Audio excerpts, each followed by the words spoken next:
do I get to the? I don't even know how to see my own chat. Open the link. Click on the link where your name of your video is. There it is. You're live. I am live. And good evening. I am here. I have arrived. I am not. Listen, I am not tech savvy. I'm just the driver. Yeah. All right, well, I'm loading up the chat so I can see who's all here. I can see 27 people here. 41. Look at that. Lots of people rolling in. I sent everybody over here because, well, you know, I was getting off and I figured it was the least I could do. But Mr. Tech Savvy took his sweet time getting on. So how do I fix the? I appreciate that. How do I? So Mr. Tech Savvy, how do I fix the delay? I don't know what delay you have, but don't listen to your own chat. That's where you start. Yeah, the delay's gonna be there, Dave. The delays, yeah, there's always a delay. Uber Dave, everybody's on board with Uber Dave. Maybe we change Dave's YouTube name to Uber Dave. Uber Dave. They just said hi, Dave, Lindey, and Mrs. Dave. What's going on? Mute your chat window. Mute your chat. You're hearing yourself. I don't even know what the hell's going on. I'm gonna be like a minute behind y'all. It's sort of not slow. We're experiencing technical difficulties, so we are. Mute your chat window. I may have to drive to Dave's house and make like a. I'll jump in. What the hell is what's my chat window? Somebody tell me what the chat window is. Let's start with that. Mute your video window. The actual YouTube window. The actual YouTube window that you're watching yourself, mute it. There you go. Woo, man. Oh my God. Okay. Take a cow to water. What does that say? Take a cow to water or something? Did you just call me a cow? Take a horse to water? I don't know what that's about. Lead a horse to water and you can't make him drink, right? Oh yeah, lead a horse. Lead a horse. Can I join you guys? I'm just sitting here. Listen, I'm wearing my hater blocker shield. You can lead this horse to water and he'll jump in and drown himself. So are you too far behind? I am. I will read the chat and y'all can chat. Oh. I will just sit here. Well, all right. Well, they called you Mrs. Dave, so Mrs. Look, Dave. Casey, I'm smiling. Oh my God! Whoa! Hold on. I'm gonna do it again. I gotta screenshot this. Okay. Ready? There we go. Have you smiled? Hold on. Ready and go. Oh, I got it. No, it went to Lindey because Lindey made a noise. The whole 30 seconds of me smiling. There we go. Got it. I got it. Okay. I've got evidence. That's pretty funny. Okay. Here, I'll stay nice and close. Is Dave always late to work? No, actually, he usually doesn't actually get to work. I got that picture. I got it. Yay. That is, there's a bunch of truth to that statement. Well, everybody knows. I mean, I go to work for just a few hours a day. I don't go very much. Dave, you should ask Casey for a free Rockstarflipper T-shirt. No, he's got to pay like everybody else. I do. I'm pretty sure Casey would charge us double. First of all, let me just clear the air. I've paid dearly for that Rockstar shirt. I have years of dividends. I've paid dividends. Lindey hasn't put her dues in yet, so she's going to be getting charged plus post. I'm not even going to offer her free shipping on her shirt. I was gonna say, where's my? And listen, I offer free shipping on everything, but not this round. No way. Wow. Now I know how you really feel, Casey. Listen. There's no secret. Listen, don't make me pull out chat logs. Oh. So I want to tell everybody something funny. Well, you know, just to start the show off. So I've gotten a lot of. Let's just say I've gotten a lot of flack over my purchase of some Hot Wheels cars. What? Right? Yeah. So I bought some Hot Wheels cars and we put them up on Amazon. And I got a bunch of, a lot of people like Hot Wheels cars are never going to sell. I don't even know why you'd bother with that. Go ahead. What? Tell them the truth. One sold, Casey. Out of the 300 that we have here at the house, one of them sold. Wait, since when? Yesterday it sold. No, how long have they been there? About 30 days. Yeah. Well, One. somebody one- does it. one- Somebody. What's Somebody. up? Are they FBA or are they in house? No, they're in house. They're in house. Okay, Yeah. so Keynote seller fulfilled. somebody doesn't know how to price them. Wow. They're cheap. What? No, these They're are special. These are handpicked by the driver, signed Hot Wheels cars. You don't understand. These are super special. The first one that sold was the Knight Rider kit car I would have bought that. I mean, for Yeah, exactly. $9. Exactly. Okay, He saw so- it sell and started crying because he wanted to keep it for himself. I would have kept it for myself too. Is for $9, I would have kept it. Hey, so tomorrow I'll come over and I bet I can sell some Hot Wheels cars. You're not touching my wheels cars. There will be no wheel touching. Selling them for $1 to children around the neighborhood doesn't count. Yeah. Steve Scope says, "Remind me not to hire Dave as an employee. My mother is more reliable." Wow. Ouch. Burn. Wow. So Wow. now that's going to cause me to have to get Dave's actual mother on here. Look. Now I'm too emotional. Listen, let's leave Janice out of it. I'm too emotional with my. You're merchandise. attached to the merchandise, and it's priced too high. Yeah. You got it. Yeah. You got to. So this is a great segue. This is a great segue and a great question. And I don't want to take over the channel. I'm just going to ask this because somebody else said it. But Lindey, have you been attached to merchandise that you couldn't let go of, or you priced you priced it too high, or you didn't bother to list? You left it in the death pile for like a month. No. She's just like, nope. So I've made the last 7 of my videos that I've made have all been about emotional purchases, and inventory is for sale. And so it's kind of funny that, the Hot Wheels cars, I went in and I picked them out based on the ones that I was confident would sell. But I mean, come on, this is a 94-cent car that sold for $9. Adam brought up the fact that he was scanning Hot Wheels at Big Lots and the wrong item came up. We actually were doing that in store. You actually had to. You better pay. You gotta pay close attention to that. That's something I've never touched on, and that's happened to me once or twice too, where the ASIN inside of Amazon's system is wrong. Correct. That's happened. Right. Yeah. And what's interesting about Hot Wheels is it's wrong every time. So you'll scan something and a totally different car comes up, and so then you just have to take a guess at what you're about to buy. What? Yeah.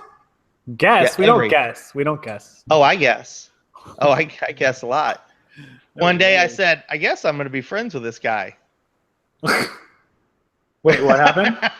Exactly. I said. Speaking of which, Rockstar, what are your thoughts about Dave's advice not to hire family and friends? That's exactly what I thought when Dave made that video. I'm like, oh.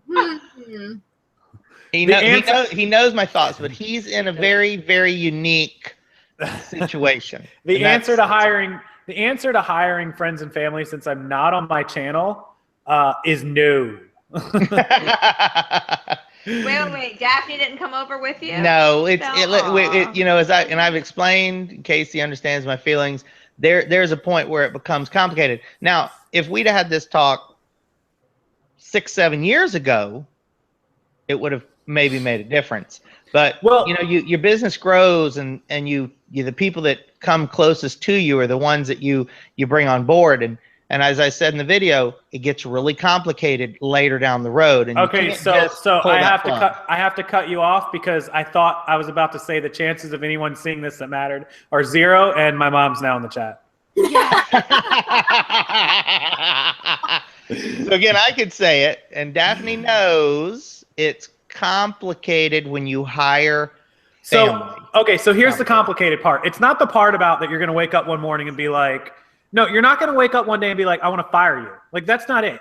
When things are slow, when you can't get inventory, when you can't source, people that don't own or do the sourcing don't understand sometimes that things are really slow. We barely have enough to support us or move us, let alone, to give 3 people to list. So that's the complicated part. It's not that I'm going to wake up and be like, Mom, I hate you, you're fired. Like, that doesn't happen. But it's different. It does to some family members. When something gets messed up that shouldn't have, that's when things get incredibly complicated. Even outside of when things get slow, when things aren't slow and things get messed up, it's very difficult to go and tell your mom, hey, You screwed really up. messed this up. Yeah. Because there's no nice way to say it, unfortunately. It's true because honestly, I'm a control freak. Everybody knows it. And when stuff gets messed up, I not only tell people about it, I have a urge to show them what they did wrong and how to fix it. I have to present it in their face and make it a point for them to know. And you can't do that to people. Everybody in the chat that watched my video about the fixer, raise your hands. Everybody, wait, we can't see them raising their hands. Oh no, they'll start raising their hands. Just put your hand up.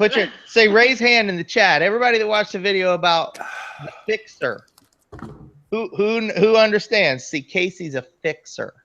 See, that's the truth about micromanagement. I'm very bad at it. Man, if Lindey worked for me, I'd micromanage her too. I'm sure you would. Whoa. There you go. Everybody's raising their hands right now. See that, Rockstar? Hey, look!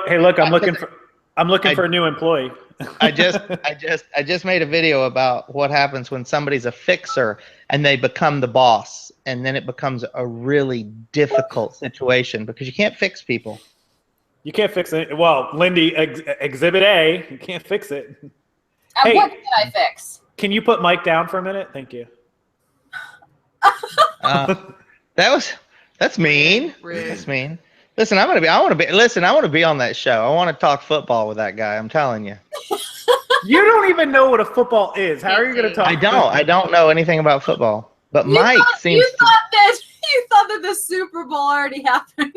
I don't. He has no idea. I have no idea. He can tell you a team that's in the Super Bowl. But you know what I do know? If I find a shirt that belongs to a team that's going to be in that game, I want to buy it and sell it. Hit him in the I don't. Well, all I'm saying is that shirt will sell. I bought a Falcons hoodie yesterday, and it's already up for sale, and I've already got offers. So even though it probably won't ship to them in time for the Super Bowl, they're still going to buy it.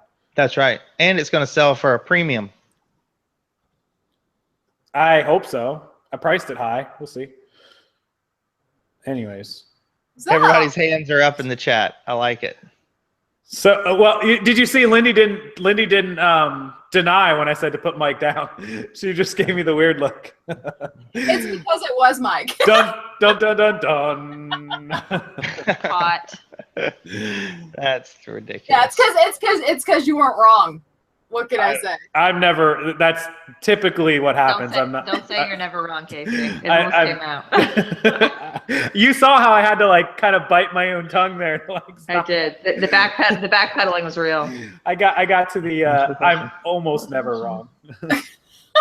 Go ahead. So. Does eBay just not care if you accept an offer and they just don't pay? Not really. No. Yeah, eBay doesn't. Remember, eBay doesn't care about us sellers. They only care about their customers.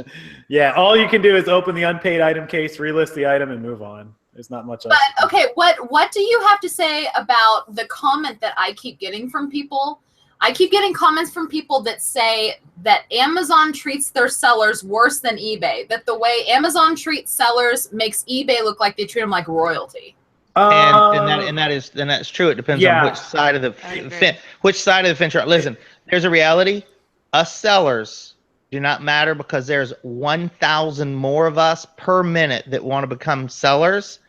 The customers are what's important. Yeah, there's 73 million customers as opposed to 730,000 legitimate sellers. Okay, so the side of Amazon, to answer that question though for Lindey, the problem with Amazon is not that they treat the sellers worse, it's that the policies tie your hands more than they do on eBay. So if a seller wants to open a return, not just 30-day, the A to Z claim is just an instant bam. It's not just a return request, it's a hammer to the head.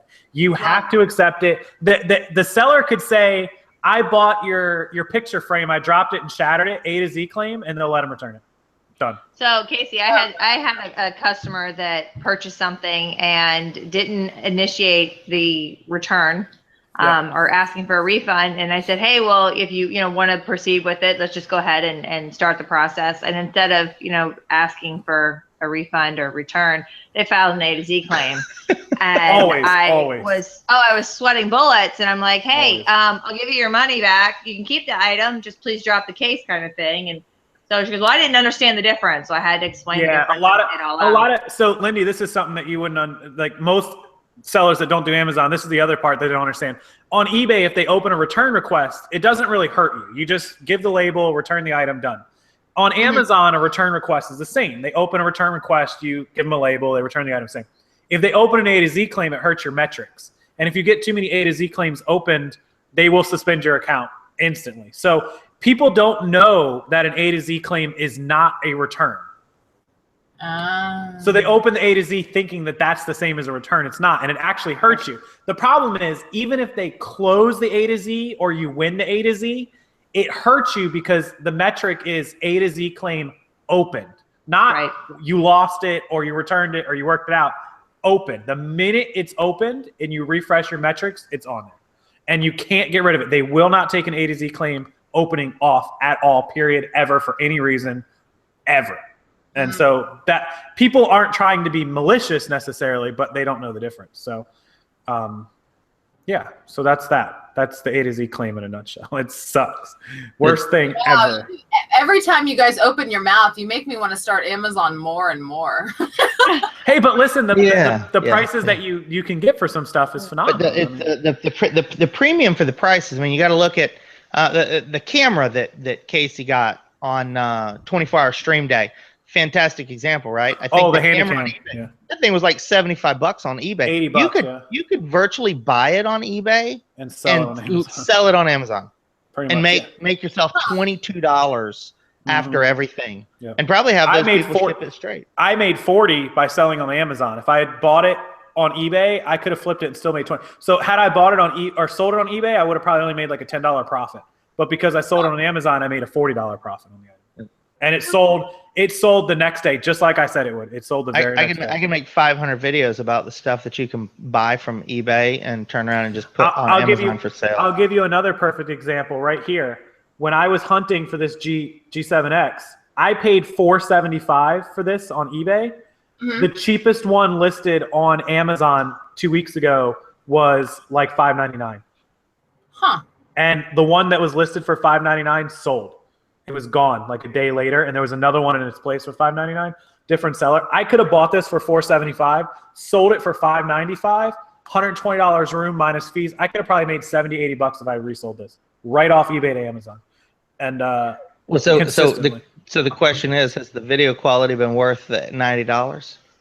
Yeah. I mean, this thing is phenomenal. This thing is, anybody that wants to film videos, like portable mobile videos, this is the camera to do it on. I mean, this thing, it has selfie. So I should go get my camera because my camera is entirely different. I'm going to say the same exact same. Two different. Either camera is great. I watched another video on an RX 100 today. They're almost identical. One's Sony and one's Canon. These are mobile. And soon I'm going to have this for the live show. As soon as I get to your house to make this crazy thing right here work. Pittsburgh Mike is in my chat. Oh God! You know what? Listen. All right. Well, on that note, I'm out. Listen, I think that's when I know I've hit the big time. When Pittsburgh Mike joins my channel, that I'm bowing down. Pittsburgh because of the greatness that's in my. Not to take away from this, Dave, but he's only here to try to troll me. I know, but I'm still. It's like wherever Lindey goes, he follows, and so I get to be part of it. You know, gold showers are raining on me right now. Golden showers. Wait a minute. What? Hey, so no, I have a question. I'm going to get off of that topic. I have a question. Mike says that that he's mad that he offered me during our live stream, Dave, when me and you were together. He offered me $50 to shave my head, but I didn't do it, and that I went and did it because I got $2,500 in total donations. And I said, if you had donated $2,500 all at one time, I'd have done it on the spot with Dave. I'd have let Dave do it. I offered $2,500 to come over and shave it right then, and I saw the tear in the corner of his eye. Like, no, well, I know. And then so because everybody came together, awesome. But if Mike had donated $2,500 right on the spot, it'd have been on. I'd have been like, shoot, you could shave my back. I don't care, whatever. Gross. Shave gross. Oh. All right, so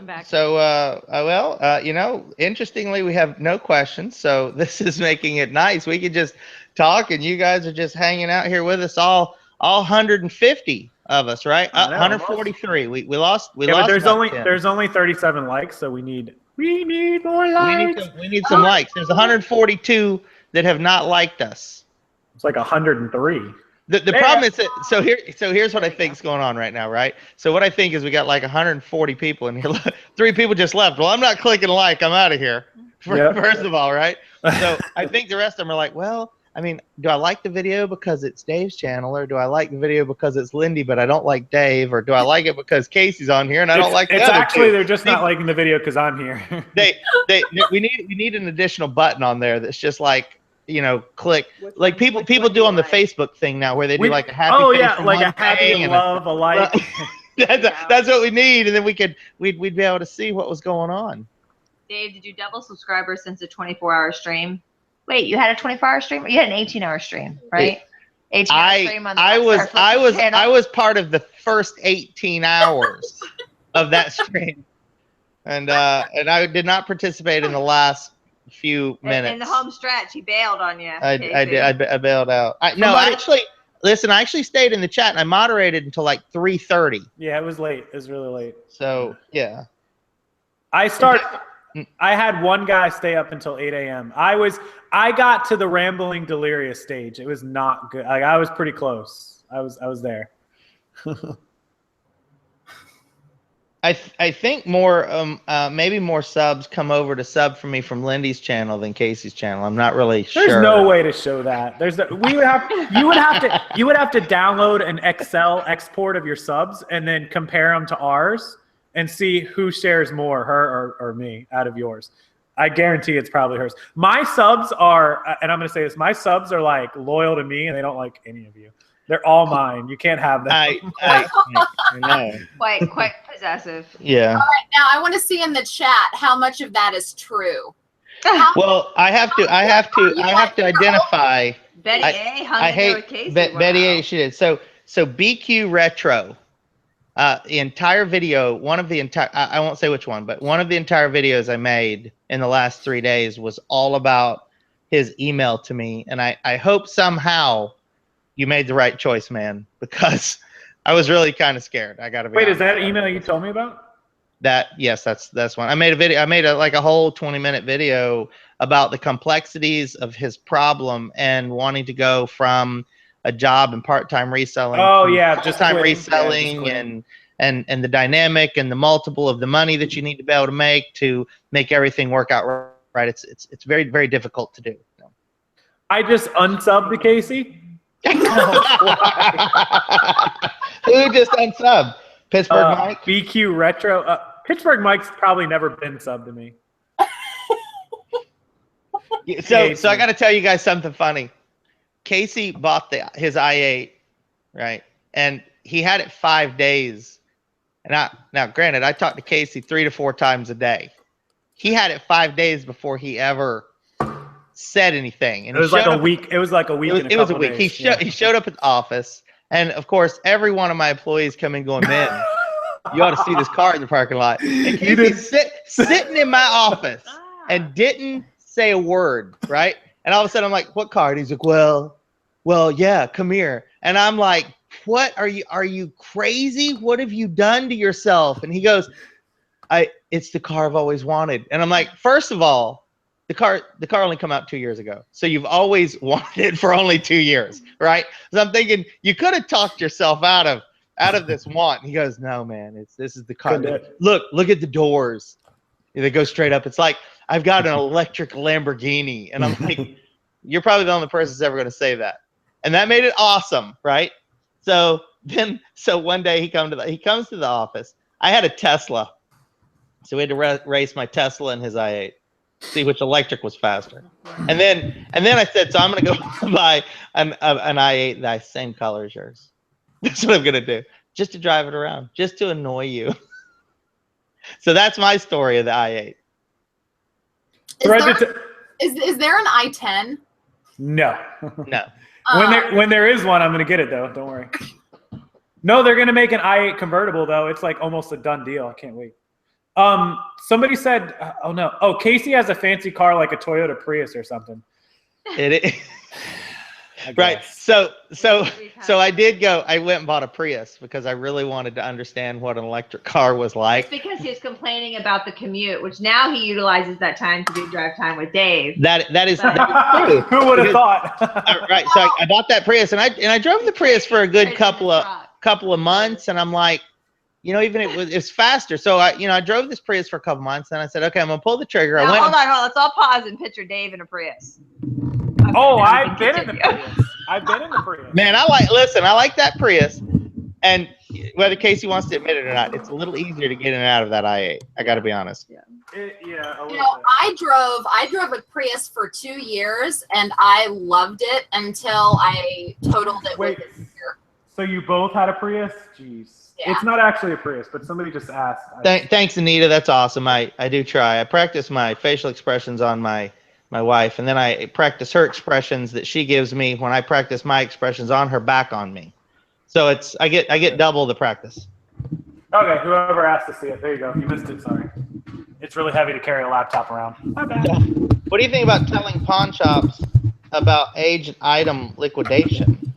That's what I do on a think I- daily basis. I don't understand. I don't understand the question. Is he asking about aged items? Like to ask Well, no, they about? said aged item liquidation. Like you want to go to a pawn shop and go, hey, I want to buy all your aged items. Sure. Yeah, no, I I mean, it wouldn't. depends on what I wouldn't buy all of it because some of it's just garbage.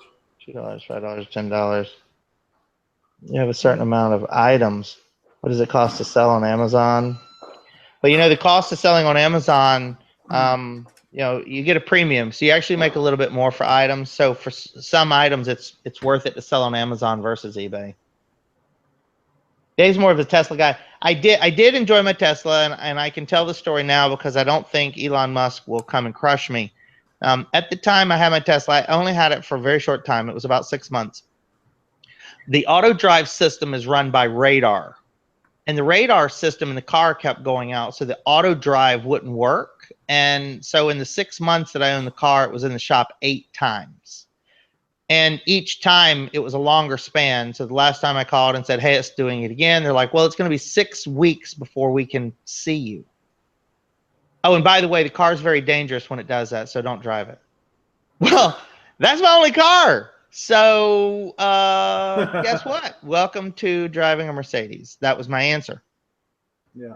Casey, I'm surprised he didn't tell the real truth of that story. I was ready to hide behind my iPad for the Oh, that was only of me taking into a curb. That was only part of it. She wrecked the Tesla. There's only been 2 accidents in a Tesla recorded in the history of the car. One was a fatality, and one was mine where she hit a curb.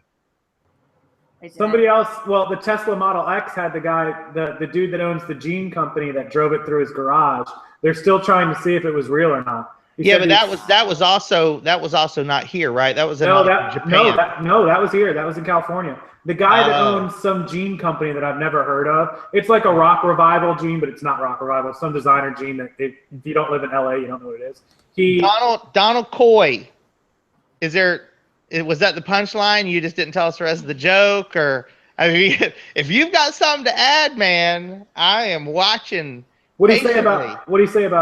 He said, David, you're going to do a 24-hour stream, and I'm like, there better be some more to that. Aye. Don't worry. Somebody said Tesla gives you a Honda when you go in there for a rental car. That's absolutely true. But they actually take you down to Enterprise Rental Car and rent you a car. Complete car. Their customer service, they could learn a lot from Mercedes, honestly. Yeah. Well, I'll tell you what, BMW could too, because they try to give me a Honda at Enterprise as well. Every damn time. It's not like they have a rental i8 sitting there. And my car's going in the shop next week too, by the way. So. That is right. Yeah. Just Click Riches, you're awesome, man. I love getting your messages and emails. When does Dave start his 24-hour stream? As soon as he's got a couple of us to take it over for his nap time. Oh man, I'm telling you. Well, see, he would be fine if the next days that he would be wrecked. Yeah. I was wrecked on Saturday a little bit. I got a solution. I know how to do the 24-hour stream. So what we're gonna do is we're just gonna plan a drive to. Let's see, where could I drive to in 24 hours? Vegas.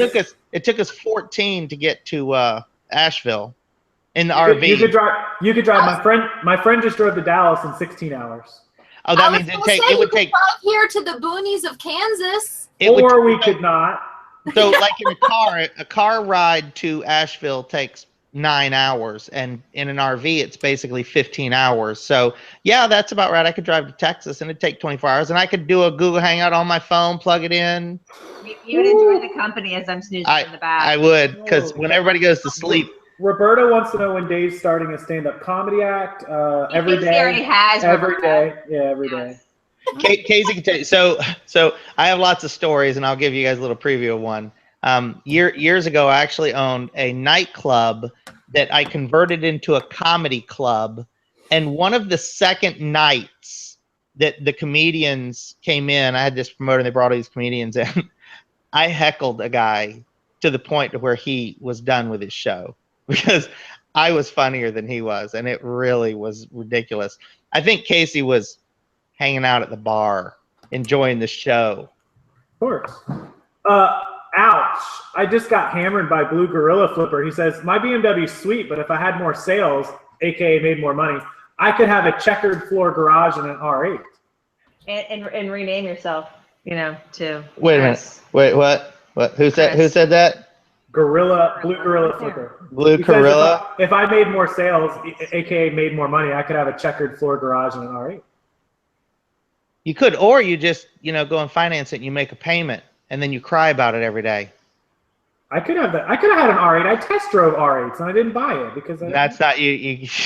I threw my jab out there, Casey. I said, anybody could go and buy that car and get that payment and then cry about it. I mean, it's fine. I cry about my payment every month. You do. That's why he said that, Casey. But it wasn't. I was talking about the R8 owner. Yeah, because as soon as the R8 owner bought that car, Lindey, he's an Amazon guy. His sales went right in the toilet, just like this guy just started yesterday, and he's like, "Oh." I would like to point out something to you, Dave. Uh-oh. Sure. I don't know if you realize I'm wearing this. my shield. What you got? You know how you're always teasing me about me and Mike's show about how we talk about football and all this stuff? Yeah. We've been on for like 40 minutes, and all you've done is talk about cars. Yeah, we've been on 32 minutes, and we just started talking about cars. First of all, that is correct. That is correct. My position on cars, they have. Oh, we did start off talking about Matchbox cars. There's a segue, but cars have 4 wheels, and as long as they move when you press the pedal, you're fine. That's all there is to know about cars, in my opinion. As long as it works when I turn the key and it gets me where I need to go, that's it. Okay, so I'm going to ask everybody in the chat a question. Pop quiz. How many of you know what a boosted board is? Well, if you know who Casey Neistat is, you better know. Right. So I cannot ride a skateboard, and a boosted board is a very fast electric skateboard. So because I cannot ride a skateboard, I bought myself an adult scooter. It's not like adult diapers. It's an adult scooter, and it goes 20. Powered razor. It's an E1000 watt, 1000 watt scooter. It goes 25 miles an hour. so I torture my kids because I won't let my kids ride it, and I run past them on it continuously. Does that make me a bad dad? Yes. And the fact that he puts a 3-year-old on one for, ages 8 and up. Oh, they call Dave's a rascal. That makes sense. No, it adds up now. A rascal. Yeah. It's like those rascal scooters with the commercial where they're riding up to the Grand Canyon and turning around. They've got the little seat on them. Yeah, mine doesn't have a seat. Yeah. Oh, nice try, though. Yeah. Trendsetter right there. 25 miles an hour. Prove it now. I actually took a video of me. I was being quite daring, holding my camera out, selfieing a video, riding it as fast as it would go. And yet, Lindey, I got in trouble when I strapped the 10-month-old baby onto me and went down with the kids. He started, well, why are you riding with the baby? That's so dangerous. And here he is videotaping himself going down. Wow. What's the worst that's going to happen at 25 miles an hour, Lindey? A lot. Right. She probably wrecked your car at 25 miles an hour. A lot can happen at 25 miles an hour. Lauren Lee has 4 5 kids. Dawn, are you being mean? Is that 5. and I like you a lot, Don. He's And the worst one, and- Don. He's and the worst one. 'Cause he thinks he's Don- above see, the Don mom is- law, the mom law. Don is, well, like I didn't go and go, hey, can I buy myself a scooter? I just did it and it showed up. No, he bought two, Don, so he could stay Actually, out of trouble. I that bought her wouldn't- one, so that so- I wouldn't touch his scooter. That's really the truth. There's a lot of truth to that statement. So Yeah. if I'm gonna buy myself something, I buy her. I'm gonna buy myself a new camera, I buy her a camera. Yeah. I did buy myself one camera, I didn't buy her, and you know what she did? She took it. So I did. I'm gonna tell you guys an awesome story now. Story time with Dave. So I'm getting ready, leaving. I'm ready. I go out to get my camera so I can get in the car to do my first shoot of the morning, and my camera's gone. And so I call her and I'm like, hey, what's going on? Oh, well, I needed a camera at school. They're doing a thing at school, and I had the babysitter, Brooke, grab a camera off your desk. Hey, she grabbed a Sony RX100. That camera's $1,000. $1,000. Can I go ahead and have somebody bring that back immediately? If you need a point and shoot, there's some really good Canons for about $70. Yeah, call your buddy Rockstar. He'll help you out. yeah. He's probably got one or two in inventory. No kidding, right? I got to go get the wrecking crew. So you guys are going to be on your own. The wrecking crew's home. Well, it was fun. It's been fun. Dogs. Oh, you leaving us? All right. I got to go drag them out of the thing. It's been fun All right. again. Lindey, bye. Put Mike down. Goodbye. Mike. Goodbye. Adios, everybody. I'll see you. Have fun, you crazy kids. Goodbye. Okay. All right. Lindey has questions. She Linda looks prepared. bored. Lindey prepared a format. No, I didn't. I got preoccupied. So we're just gonna have to wing it. Okay. So Dave Well, should get a loan. What do I need a loan for? This has got to be good. You better be able to follow this up. What do I need a loan for? A loan of what? No, they said, Dave, should I get a loan?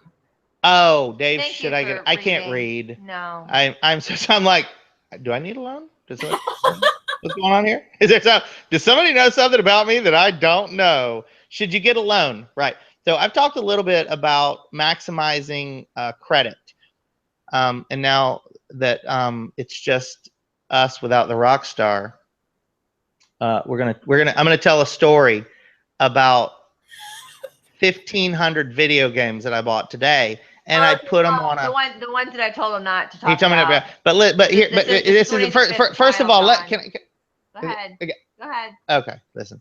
So I put it on a credit card, right? And so I don't mind putting it on a credit card. And as they sell, I'll pay the interest on the credit card payment. And then that gives us time to build up the sales, take that cash that we're generating from those sales, reinvesting it, because the interest is small on a credit card, right? Even at 6 or 7%, it doesn't matter with a finance charge. When you basically I borrowed $3,000 from my credit card.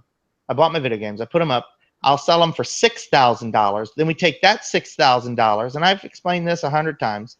We buy more material that'll turn into $10,000. And over the course of 3 or 4 months, that minimum payment on that credit card will be like $200. So I just bought myself $6,000 to $10,000 for $600. That's how I use credit. Not everybody does that. Lindey has an entirely different opinion about credit. Cue Lindey. Cue Lindey. Cash for everything.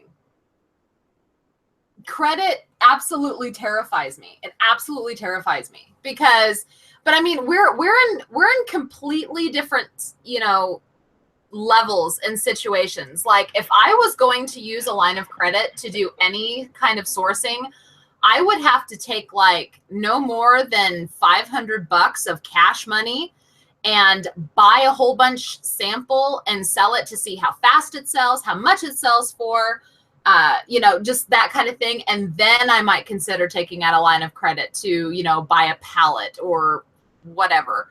But there is no way in hell I would just be like, I think that these Bluetooth headphones are going to sell really well. Let me just take out a $10,000 line of credit and buy a whole bunch and see if they sell. There's no way.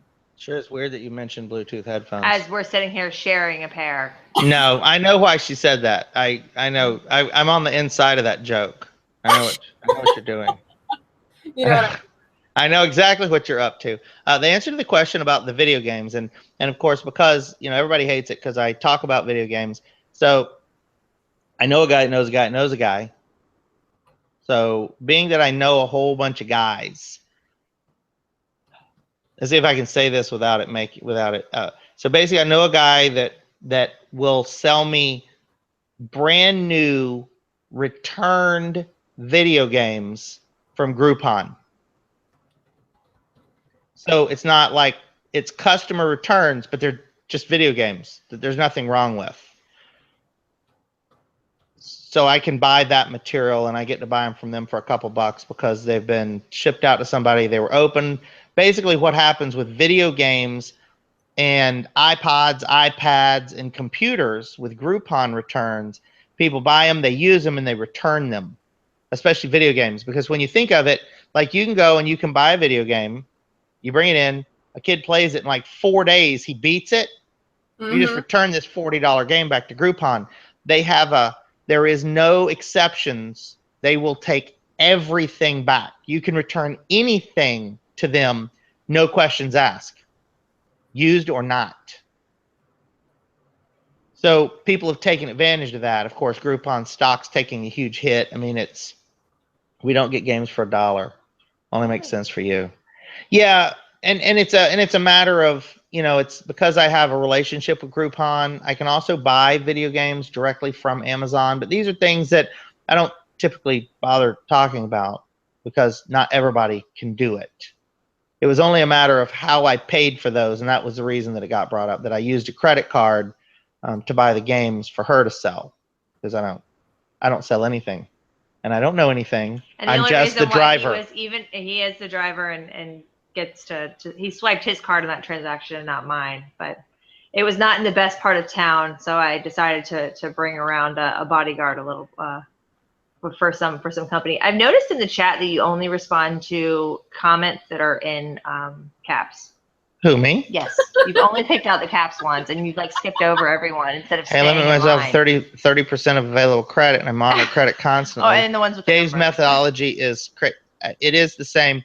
There is a safe way that you can maximize credit. Like, I'm trying to corrupt Lindey into, blowing her business up with the use of credit because she only uses cash, which means you can only use what you have available, on and on, so forth. So you will be limited to you're going to limit your supply by not maximizing credit.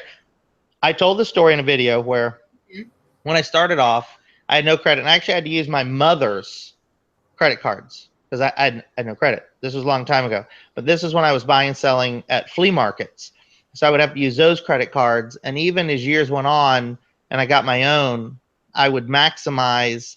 I'd buy something off of credit card for $5,000 if I could, and I'd sell it, and then I'd keep that cash, and I'd do it again, because you can roll that inventory at such a speed that interest it doesn't even matter. It doesn't, right? I'll give you guys a crazy example, something that Lindey probably doesn't even want me to do because she's on the channel with me right now. But so if I have credit lines. I can go and I can borrow, and this is going to sound crazy, but this is what happens when you can borrow enough money. I can borrow $500,000, and the interest on that payment is $1,700 a month. That's all I have to pay. So for me to use $500,000 tomorrow, it will cost me $1,700 a month. Interest only. No repayment back to principal.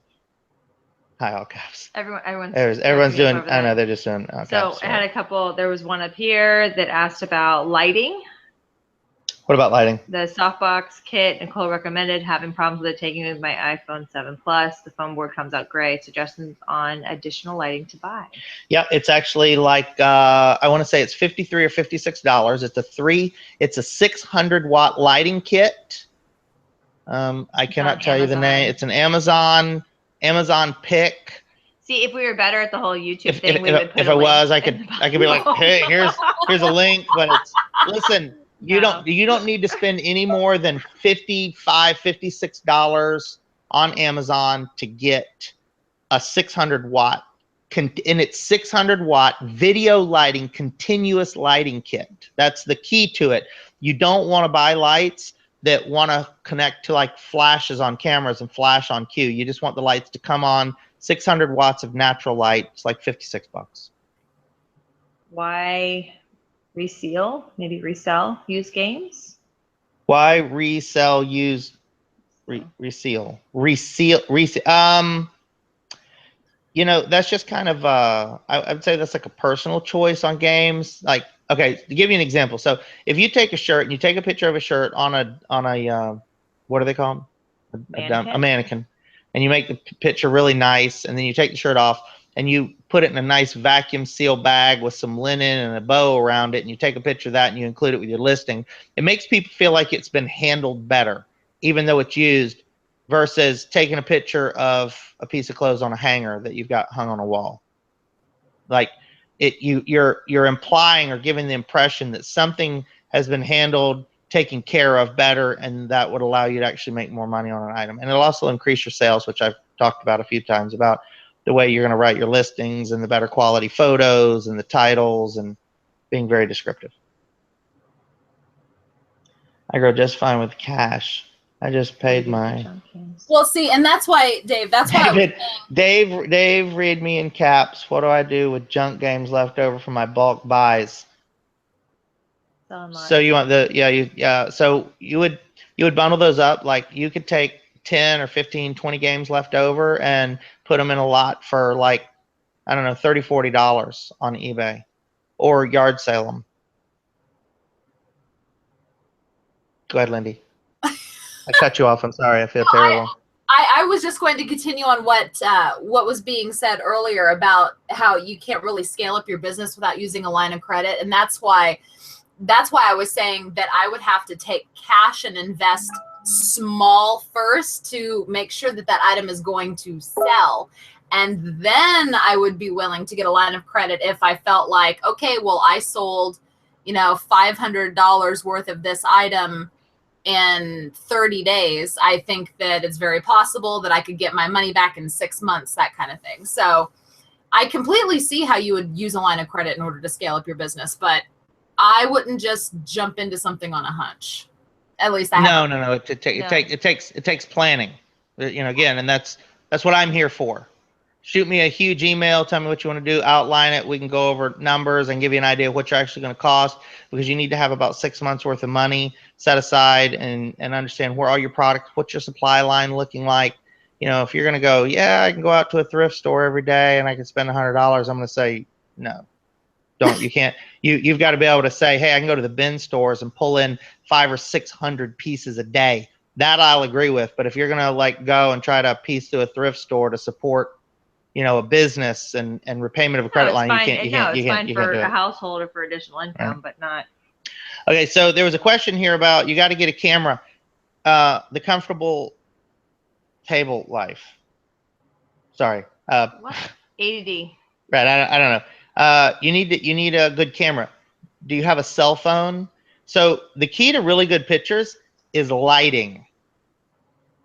All cameras, until you go from mirrorless to DSLR, that's when there's a difference, and it's nominal with the right lighting. The $50 light kit would do you more good than going and spending any dollars on a camera other than your cell phone camera, unless you've got a 20-year-old flip phone, and then I'll stand corrected, because lighting's really not going to help you at all. I have a suggestion on a camera. Okay, let's hear it. I really like mine, and I like mine because I don't like to use my cell phone for pictures. I hate having to transfer. I just don't like doing pictures on my cell phone. So I use a Canon PowerShot SX530HS. Let's see if it'll focus. No. Is it focused? No. Is it focused? No. Focus. When we say no, it kicks over. Stop. It's not going to focus. But I really like it. It has a crazy zoom. It's 16 megapixels. I really like it. And yes, it's all about lighting for sure. But I really do like this camera, and I bought it on eBay for like $200. So everybody gets my joke whenever I make it in every one of my videos about, you know, who's in charge at home, whether it's the, you know, husband or the wife, and right. So one of the things that I do to take pictures, we use iPod 5th gens. Okay, and the reason that we use an iPod for a camera is you can install an application called Dropbox on it. Okay, so you have a person sitting at a computer that's ready to create an eBay listing. I can take an iPod with Dropbox on it that's assigned to that computer. I have five iPods assigned to 5 computers with 5 different Dropbox accounts. And you go over, you take the pictures, and it instantaneously sends it to the computer where the listing person is sitting. And then the guy that takes the pictures, he has all the iPods in his hand, in his pocket, in front of him with the numbers on it. And then he can just lay it down and take pictures of the next one. And so he takes pictures, he'll do setups, and he takes pictures, and it instantaneously sends through Dropbox, through the wireless network, over to the listing computers. So depends on your efficiency, where you're at. Lindey uses a very good camera.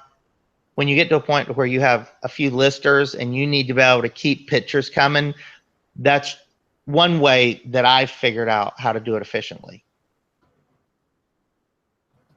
I think Lindey was just taking notes. Are you taking notes, Lindey? Don't do that. I'm just texting.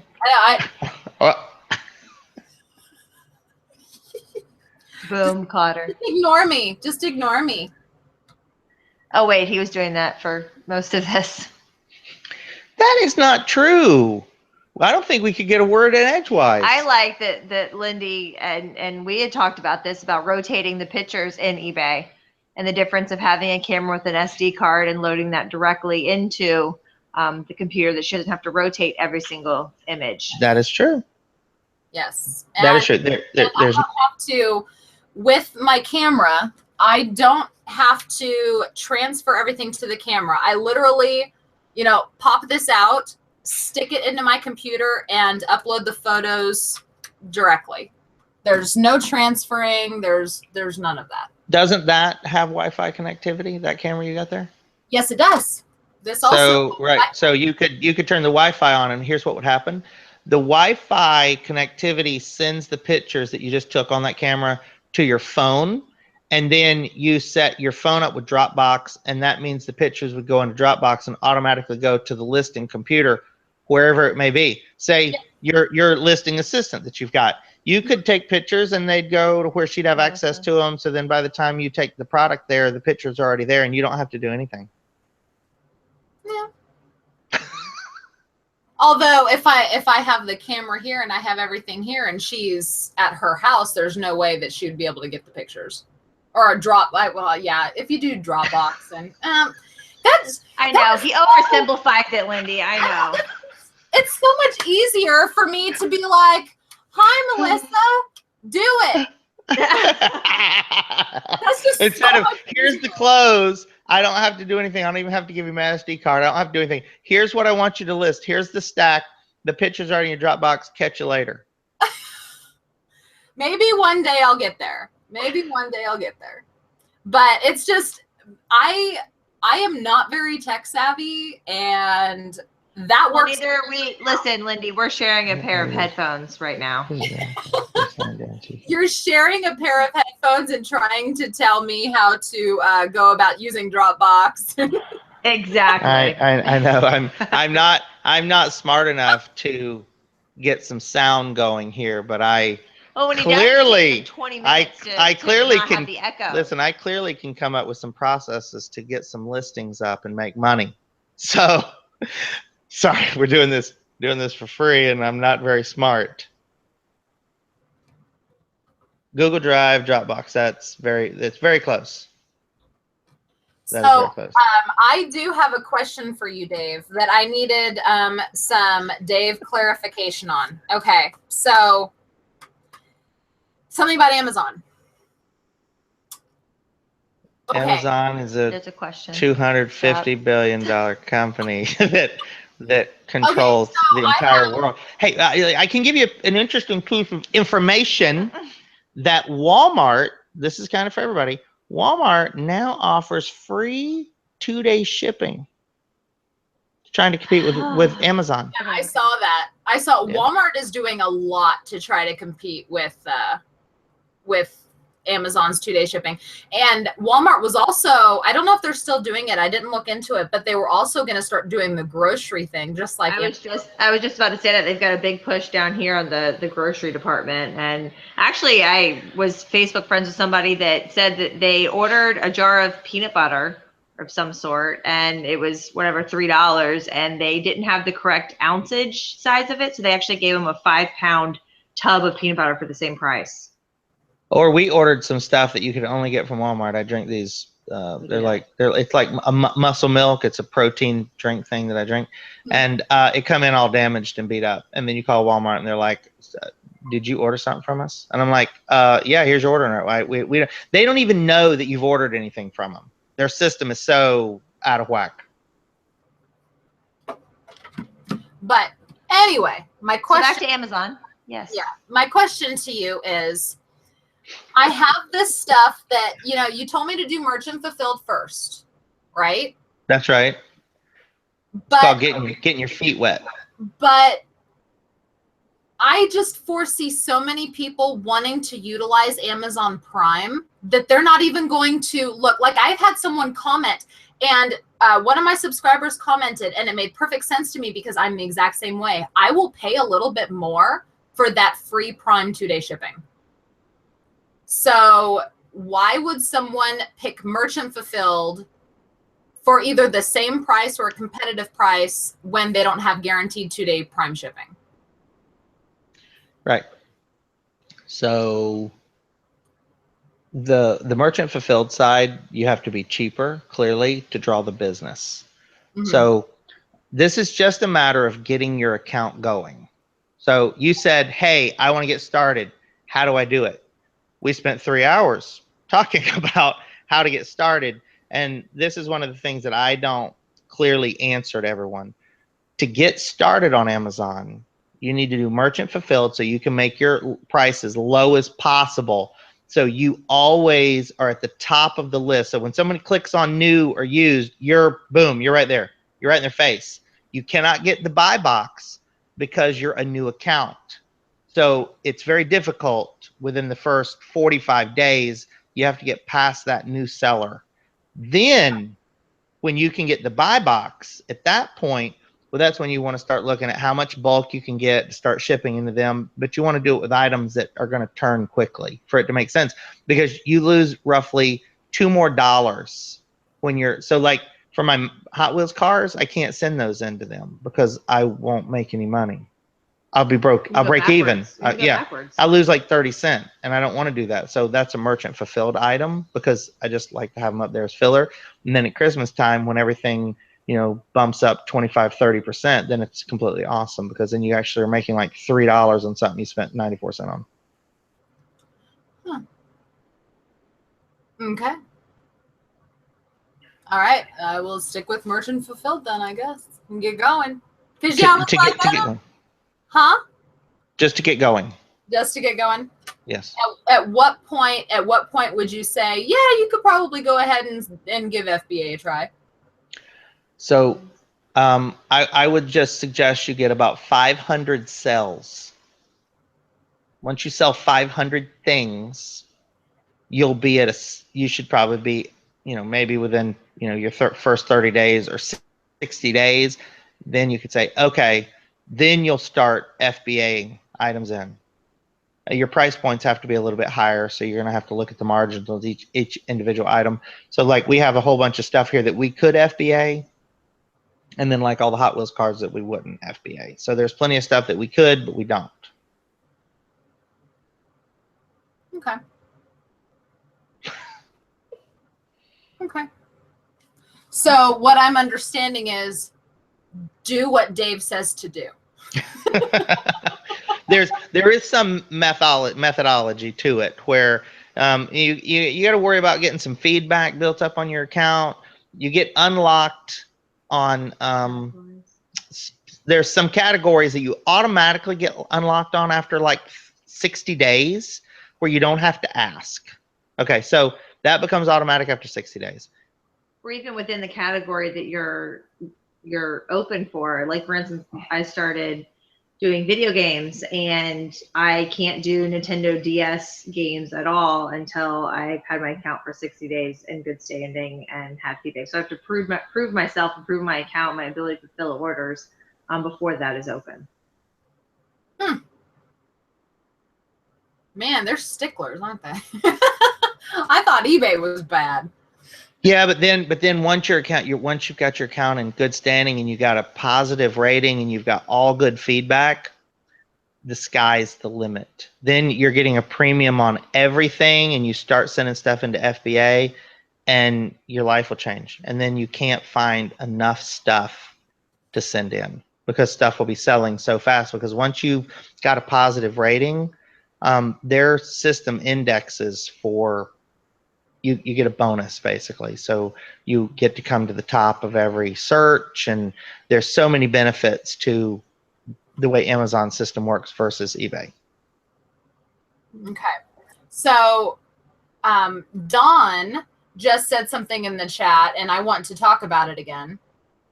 Because, sometimes people have to hear things, 10 times before they understand it.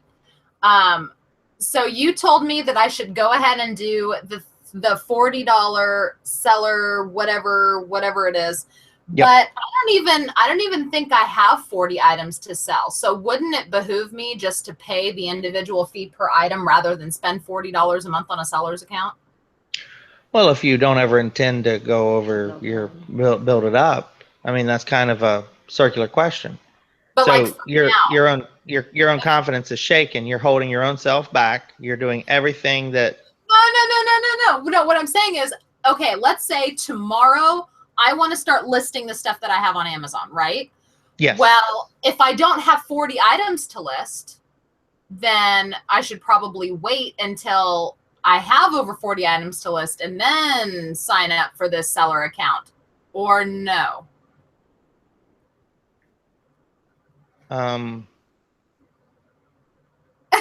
So are you? I've never done the 99-cent thing, right? So I really am not. I can't answer it because my goal is to go. Here's your $40, Amazon. It doesn't matter. I'm going to pay you $480 a year because I intend to sell $480,000, and it doesn't matter. So if there's something that says each time you put an item up for sale, they're going to charge you $1, or do they charge you an extra $1 when it sells? I don't know.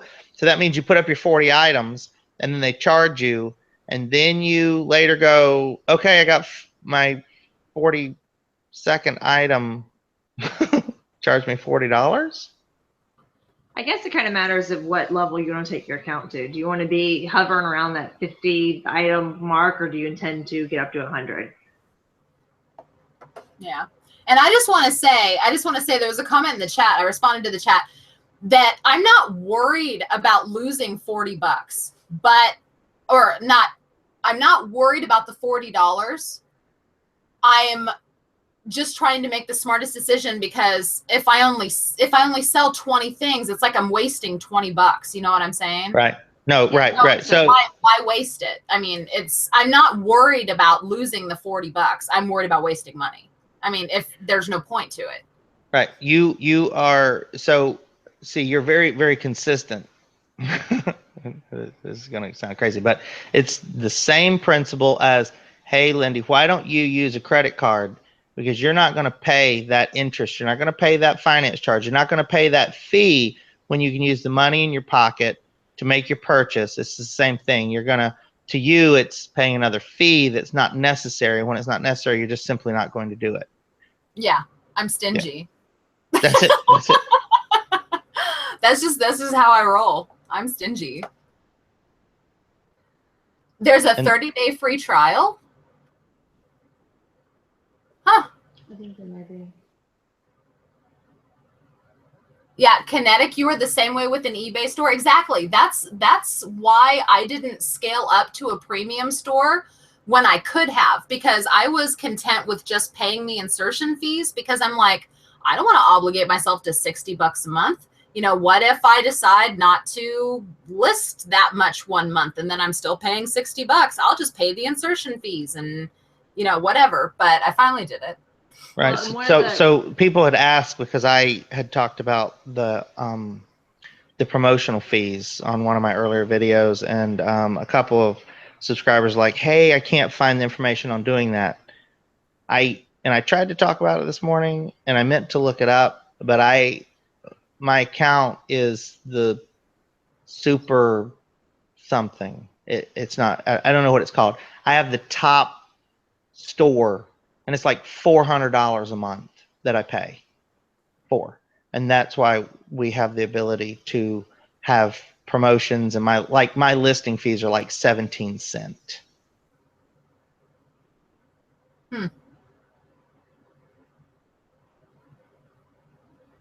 Bragger. I was asked. I'm sorry. I found that it's a lot. I find myself Oh, quicker. Oh, sorry, I didn't mean. No, it's okay. I find myself quicker to list things on Amazon just because it's so much easier than eBay, than taking the pictures and prepping, and I am ready to pass out. So I find that my sales are I have just as much present on Amazon as I do on eBay, because it is so much easier to list on there. So I find it's different. I've got the video game electronic thing going on Amazon, and I've got the used clothes on eBay. So I kind of have the two platforms going on. I'm living a double life. Yeah, Anchor. You're right. Brian Miller just said it. I think it's called the Anchor Store. That's the very top. Yeah. That's the one. Yeah, that's it. Betty made a good point too. I guess she said that you can't get ungated in anything unless you have a professional account for the $40. Is that right? That is probably correct. I would just guess that it wouldn't be possible. I've never tried it any other way. Have I ever used retail arbitrage lists?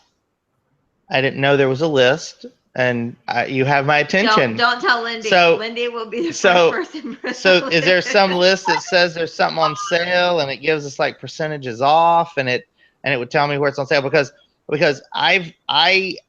my experience, the sale portion doesn't do anything, because the second Walmart puts something on sale, so does Amazon. Right now, right, and then Amazon's like, so they automatically are tracking their system. So Amazon has a crawler, and what it does is it's constantly double checking pricing everywhere. So when somebody just puts something on sale, Toys R Us puts something on sale, Amazon, if it's an Amazon product, they automatically match whatever that sale price is. The only way the retail arbitrage actually works is by buying like clearance items, or if it's a product that is not an Amazon product, which is a huge amount of stuff.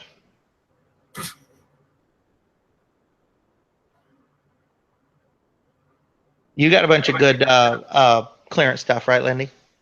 I did. At least I think I did. There was so much clearance at my Walmart. It was ridiculous.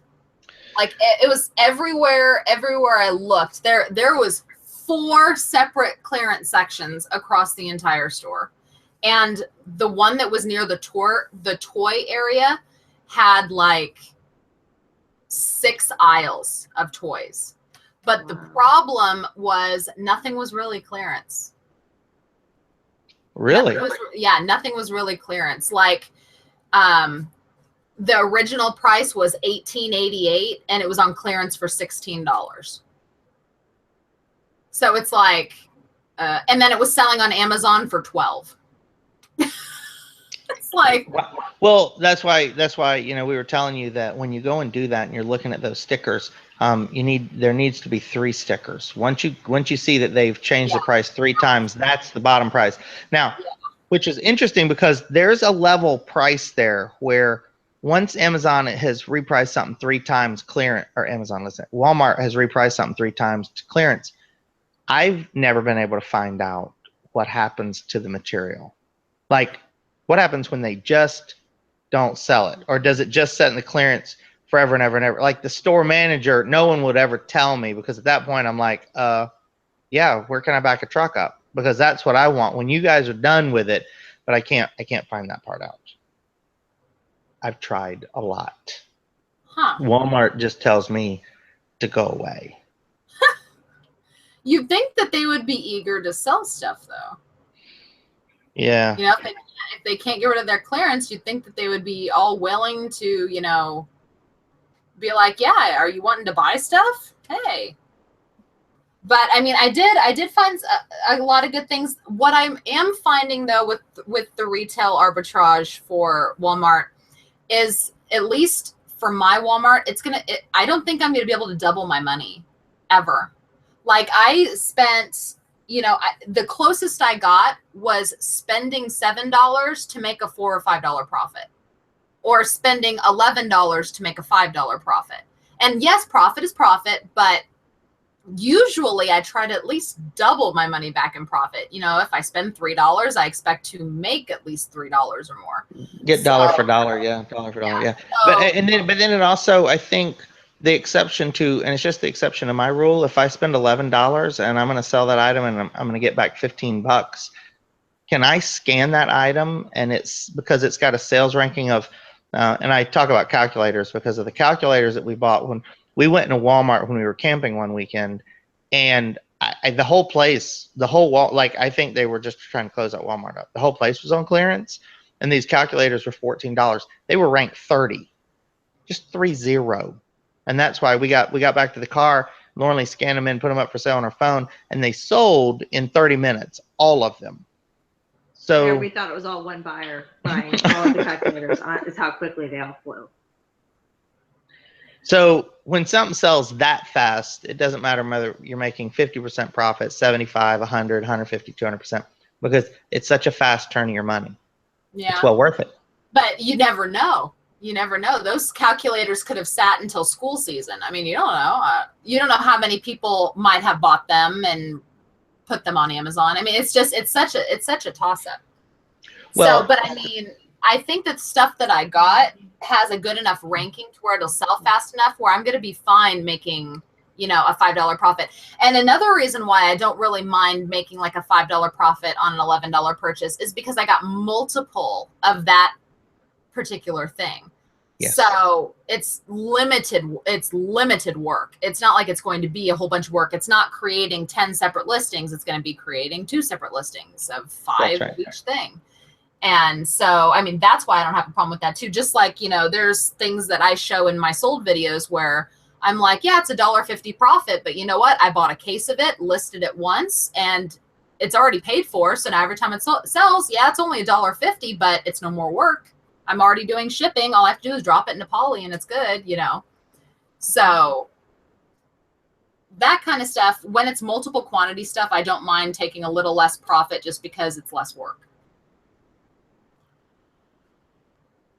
So Thomas in the chat says that he is importing from Colombia. So you found some kind of a product in Colombia, not China, that you're going to get some quality out of. Did you request quite a few samples? Did you find multiple wholesalers down there selling like the same products so you can verify the quality before you went and gave somebody your money? I know I'm asking a none of my business question, but yeah, we're all waiting patiently. Hi, Richard. Thanks for joining us. Yep, they sent a bunch. Oh, okay, all right, okay, sweet. I get concerned. Yeah, exactly. Yeah, they're gonna be sending you whatever your products are going to be loaded up. That's how they can afford to sell them to you so cheap. They're using them to import drugs, right? I know when a Walmart store closes, they ship it to a rented warehouse and separate appropriate trash box and throw away. Walmart stores close? Have I ever seen a Walmart store close? Yes. We have one right around the corner now from the house. we have one that closed, but it didn't close. They They built a new one. Yeah, it was in a strip mall. It was an anchor, and then they decided to go to the freestanding, which is their new platform, and they built a super Walmart up the road. That was Yeah, about a mile away, but So, it still was about yeah. a year later. but like they don't close and like go away from an area. They'll, yeah. I think they're just a force to be reckoned with, and they do There's- their homework. So Walmart, because of what they are. Okay, so Walmart actually, I gotta make sure I present this correctly. Walmart presents they provide an annual report to the government on spending. And so Walmart accounts for 6% of all the money spent in the United States. So Walmart has an effect and provides this report so the government can determine exactly how the economy is doing. So in turn, Walmart also, when they put a store in the smallest town in America and that town could not possibly support that store, the federal government will not allow Walmart to shut that store down. Once they move into an area, they have to stay in the area. They cannot close it down because Walmart moving out of an area would destroy towns, because when they move in, they put everybody out of business. They put all the mom and pops, thrift stores, everything goes out of business. And then if Walmart were to close up, it would destroy entire towns. Yeah. I'm so glad you're there, Lindey, because I pressed a button that looked like hang up the phone on the phones. I was waiting patiently for you to make some type of sound. You're still there. Yeah, the small, when Walmart tried to do that express store thing, that was a tremendous mistake. They thought they were going to be able to compete with Walgreens and CVS by doing that. That express store model did not work for them. We're doing okay in the gas though with the Murphy's oil. I didn't even know what was Walmart Express. What was that? Yeah, they were trying to do a small footprint. They did test stores all over the U.S. to see if it was going to work. So it was separate of actual Walmart. Yeah, it would be like a Walmart, like a Walgreens. Have you ever CVS on? I know you guys have seen, like, there's a Walmart Market, which is just a Walmart grocery store, right? That platform isn't the neighborhood market. That platform doesn't actually work for them, and they haven't opened any more of them. They just opened one a year ago in my town. Yeah, they really aren't doing that platform at all. I love it. And I can kind of see why they're probably not doing anymore. The reason why I love the Walmart neighborhood market is because when I go there any morning of the week, they have so much stuff on markdown. Like I buy my meat there because it's always marked down, and the reason why is because the other reason why I love to shop there is because it's always empty. There's never anybody in there. It's always quiet. It doesn't matter what time of day it is. It's like silent. It's a ghost town there. And so I'm just thinking to myself, man, I really love shopping here, but how much longer is this going to be open? Because it's like a ghost town. You never have to wait in line to check out. It's always quiet. It's always clean. There's so much markdown just to move stuff. I mean, I love it. But yeah, they probably can't compete much with the superstores. They don't get as much business. Yeah, Dollar General is crazy impressive in North Carolina. When we were up there and we stayed, we were 30 miles. Dollar General is crazy impressive in any. We were about 30 miles outside of Asheville. And when we got to the campsite the next morning, I'm like, hey, where's a grocery store? And they're like, yeah, there's a Dollar General right down at the bottom of the hill. I said, a what? A Dollar General. I know what a Dollar General is. And I would never go there to buy groceries. But we did, and it was crazy because I had no idea that Dollar Generals had that many groceries in them. And then when we went camping in North Florida, we ended up in another town in Florida where the grocery store was Dollar General. And that's the only time I've ever seen that, which I'm like, well, apparently I don't get out very much. Yeah, I don't think I've been to a Dollar General that had too much grocery. I mean, there was one that had a pretty good amount of grocery. Like they had two freezer thingies and like 4 refrigerator things. But Like you wouldn't be able to do all your grocery shopping there because the only meats that they had were like deli meats and sausages. That's about it, and hot dogs. Right. So Debbie, as we were talking about the Walmarts that have shut down and left towns high and dry, that would have been pre-President Obama. 309. Because pre-crash, because the government mandated that they could not do that, because they would like all of a sudden Walmart's like, well, we're done here.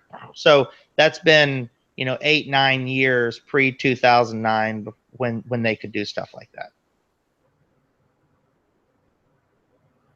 Man, I hear so much good stuff about 99-cent stores. I don't have one.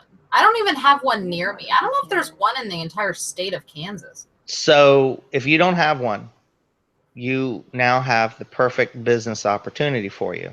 99-cent stores are franchises, and it costs $25,000. That's it. Shut up. To get a 99-cent store going. It's going down. 95 to get a 99-cent store. Yeah.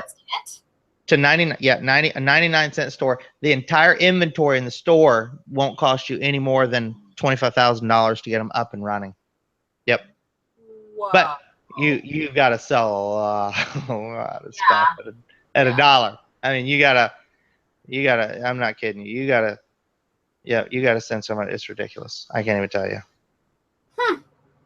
Like we buy stuff for $1 and resell it to make money. I couldn't imagine my livelihood being selling everything for $1.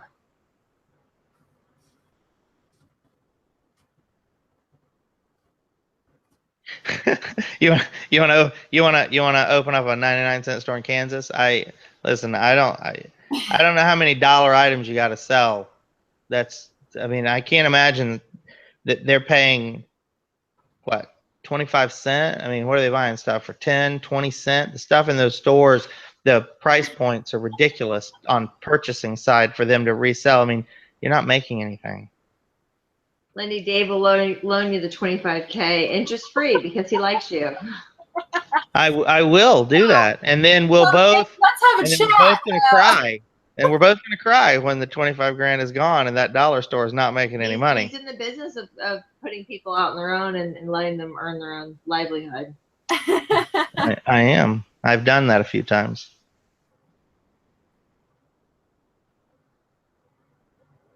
That's gas money. We spend a bunch of money on gas. If you guys really want to know the truth, we spend a bunch of money on gas. Oh yeah, I have Dollar Trees around me, but 99-cent stores are different.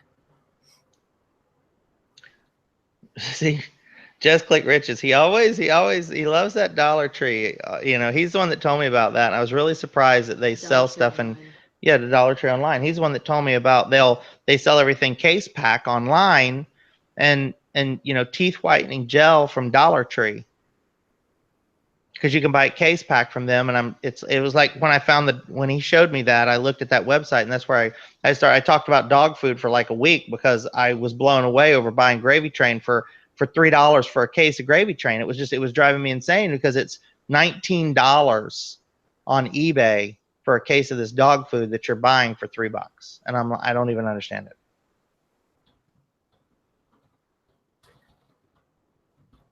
Well, which website was that? Because I know DollarTree.com exists, but you can't buy everything. Like if you walk into a Dollar Tree and you see something and you're like, ooh, I want to buy cases of these, there's no guarantee it's going to be on DollarTree.com because I've been there. I tried doing that for a couple of things, and it was then you just go to their supplier. They would have to tell me who that is, though. Well, what's the product that you're trying to buy cases of? I don't remember. It was a long time ago. It was like all you got to do is know what the product is, and there's a supplier out there for it. There's a wholesaler. You're gonna call them up and tell them, but if you only want to buy a few cases, that's not gonna work. Right. I would have to take out a line of credit and buy $25,000 worth. Probably, but if you're gonna make dollar for dollar, you just made $25,000, right? The wholesale side has a $5,000 minimum. Ouch. There is one of those that does, but there's another I think the dollar, is it the Dollar Tree or the one of them doesn't. You can just buy cases from them, and you can actually order the case online and then drive down to your local store and pick it up if you want to. These are all things, Lindey, that I've never heard before. This is how I actually communicate with him. I have to watch his She guys, it's terrible. videos. She watches all my videos and go, you've never discussed this with me, and I'm like, or I see a video that he shot when I wasn't home of the house that, you know, has a crock on the pool deck. Again, guys, 20 plus years. It's, you know, as much as I want to share with her, I can't. I'm sorry. Can't do it. She's mad. She thinks I've shared more with you, Lindey, than her about reselling. Well, for all I know, maybe you have. I think he has. I think that's, never mind. I'm gonna stop. What's somebody asked a question, Ed? I went into Big Lots and I scanned quite a bit, and maybe I just didn't find the golden egg, but I really didn't find anything that really jumped out at me. What about you, Lindey? Well, my nearest Big Lots is an hour away. But when I went looking for eBay. I didn't go looking for Amazon. So, and they had a few things for eBay, but I'm sure that there would be a lot more on Amazon. I love Big Lots though, because you can find some really fun things.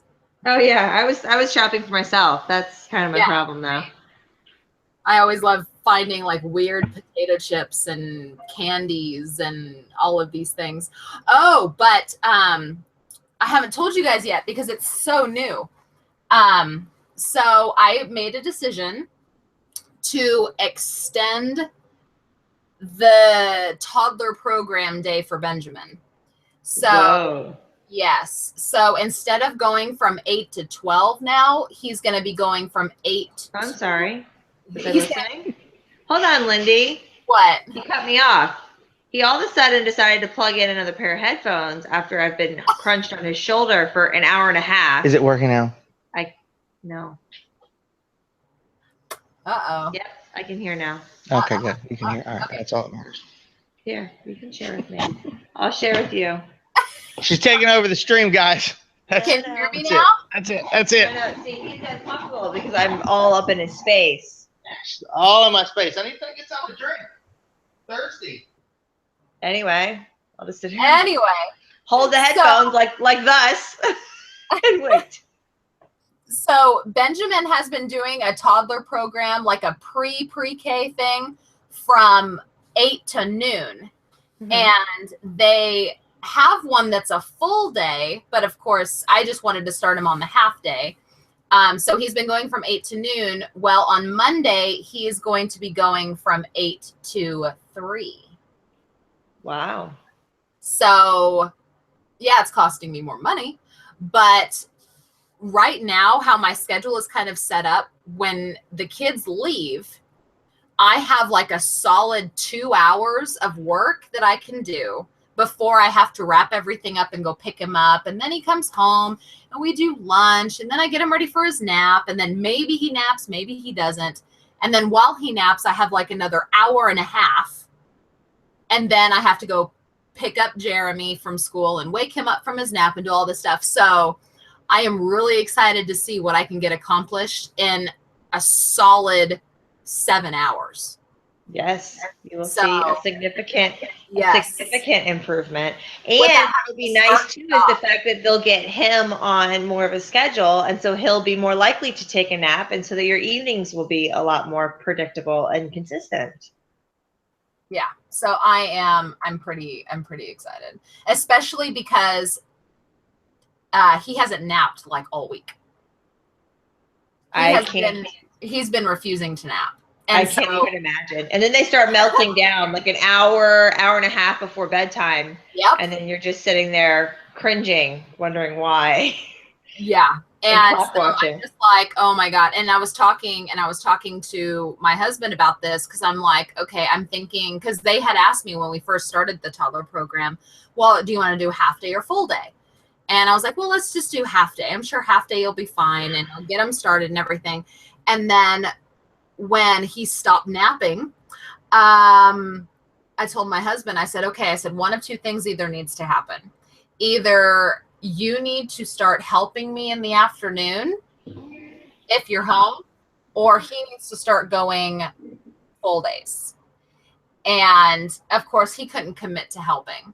So, because he might have to work or he might have to go back into work. And so there's, Mother's mustache. I have a comment about that. Don't do 5 days a week. You'll never get this back. I completely agree with you.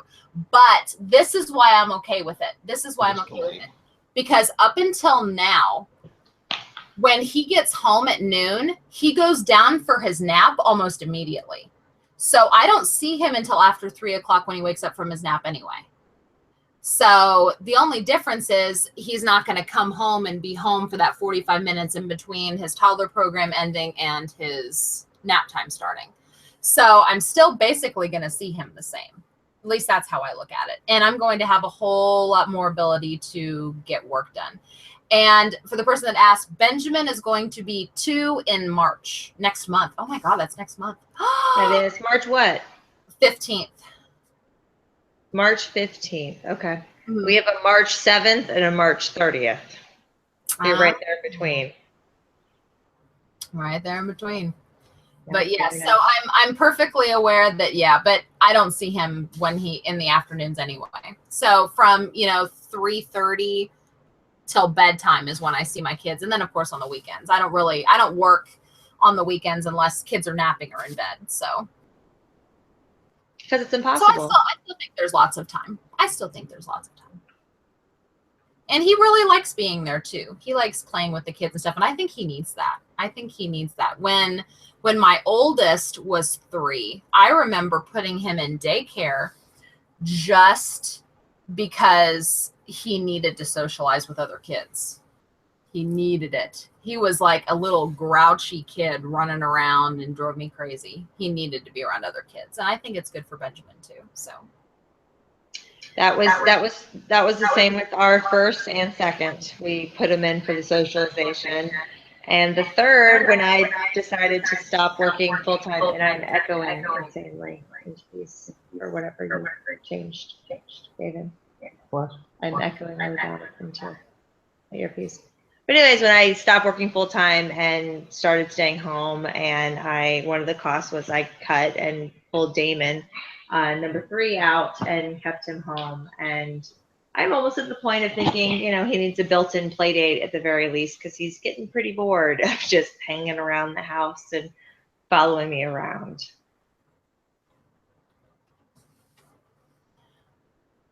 oh, okay, let's see. I don't know. I don't know. We're having headphone. Is it echoing? More headphone problems? Echoing? No, you can have it. Your channel, you can have it.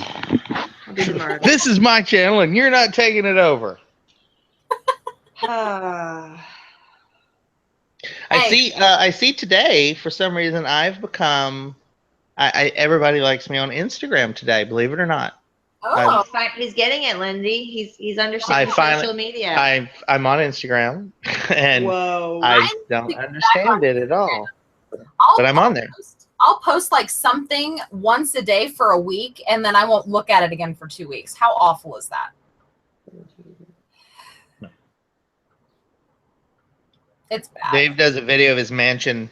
I wouldn't really say it's a mansion. I'd like very much to live in a mansion. I gotta be honest. I'd really like a mansion. But what I'd really like is my own garage. That's really what I want. We've kicked him out of the garage officially. He parks in the driveway now. Oh, I told him I was in. going to move the Power Wheels and his 25-mile-an-hour scooter over on his side and have a little charging station, because we almost burnt down our garage. Actually, one of our batteries caught on fire with being plugged in, and all of a sudden we had a terrible smell in the garage, and it was the Razor little quad that was smoking. Oh my God. Yes. No, Dawn asked, was I a full-time reseller before a stay-at-home mom? No, I was not. I actually worked for my family business in a completely different capacity, industry entirely. It went back to that whole working with family. It needed to come to an end. So here I am. Here we are, reselling. Can you guys hold down the chat so I can go grab the baby monitor real quick? Yep, got it. All right, be right back. All right, so let's see if there are any questions. Now Lindy's gone. We can talk about her, or you guys can ask me questions. Yeah, talk about me. I had a feeling that would happen. Uh-oh. Yes, have to have a man cave.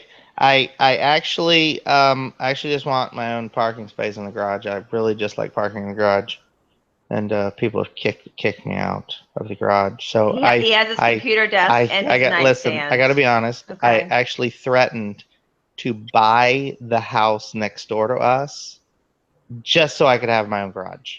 That's how serious He I actually am. wanted to move us 3 doors down because that house had a split garage, and I told him that was ridiculous, that we weren't moving, that he could move if he wanted to. So so for whatever reason, the stream is like crazy delayed. So on our tablets here, she can't plug in and use the headphones because it's really delayed. I don't even understand. Like, I need to try to figure out how all this stuff works. I don't understand it. Kinetic Energy says he can hear me. Izzy did you do a drive-in with Dave video today? I did, and I Sure, posted you did. earlier. Yes, I did not post the second one, which I meant to do because I started working on trying to get this live stream. I actually didn't know how to do a live stream, so that messed me up on getting my second video posted. I do one in the morning where when you guys ask questions overnight in the morning, I get up, fill out my notepad, get in the car, do my drive time in the morning, and then I have more questions all throughout the day, and I'll do a second one when I'm driving home, and that's typically my format. And then if something exciting happens, I'll throw in that little blurb from the house that's just kind of funny as I'm picking on all the other resellers in the whole world because they amuse me.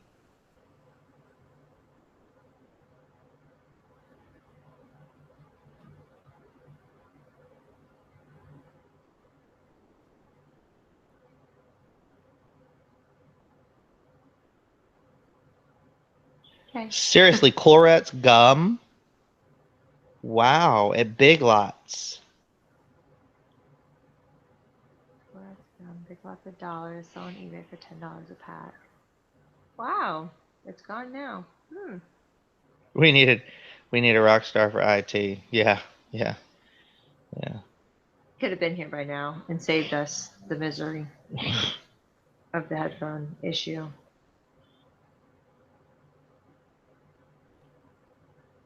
I suppose the only way to do it would be to join in the call with an iPad, and then that would make it a live hearing situation, which we could have done. Yay, figured it out. Mother's mustache, like she's calling out the other resellers. I do rather enjoy it. I gotta be honest. I do. Why is it that other resellers seem to be jealous of each other? I reworded it. But. Well, okay, so just my opinion. Let's say they're all trying to jockey for position. Everybody wants the most viewers because the truth is most of them are making more money off of their YouTube ad revenue than they are reselling. So that's really what it's coming down to, and that's why they're all getting divided now. Seems like they're like buddying up. YouTube creates monsters because they all say they're e-famous. I don't know what the word e-famous or an e-celebrity, and I'm like, yeah, I don't know what any of that is, and y'all are all out of your mind. But there's one out there, and I don't know him, but it's just kind of funny that he's like, he made a video like, I do $3 million a year on Amazon, and he showed his kitchen in his house, and I'm like, that is not the kitchen of a guy that's doing $3 million, unless you're doing $3 million and your profit's like 1%. I mean, you're living on 30 grand, but when you're doing $3 million a year, those are some big numbers, and I would think that you're making more money. I could be wrong. What do I know? I'm just the driver. I'm just the chauffeur. That's it, guys. I don't know nothing. Are you talking smack? I am. Oh, I got back. It's his take on the reseller drama on YouTube. Oh, Jesus. Why people are hating on each other. Yeah. Should have another garage built. Uh, Yeah, but listen, I'm the I'm HOA not mentioning any names, but you know, if you guys know resellers that are doing $3 million on Amazon, I don't know. I mean, I would think that if somebody can do those kind of numbers that they're making money, and again, and I say it again, it looks like your lifestyle would be different. Everybody in this chat, your lifestyle, when you go to doing $3 million a year, your lifestyle is going to change. And if it doesn't, I'm impressed. I'm just gonna say it. I'm impressed. If you can start making $200,000 or $300,000 a year, that'd be 10%, and your life doesn't change. Wow. And I was trying to switch gears to the garage. Money does not always buy taste, but money buys new cars and bigger houses and things. Well, it could also, I'm not saying that you're probably not right in what you're thinking, because I think I know what you're thinking, and I think I know who you're talking about. But the thing of it is this, though. Playing devil's advocate. Yeah, they might not be driving a super nice car that you think is to their seller standards, whatever, and living in a house, but depending on where they live, that could make a big difference. Like, the house that I live in costs like $200,000, right?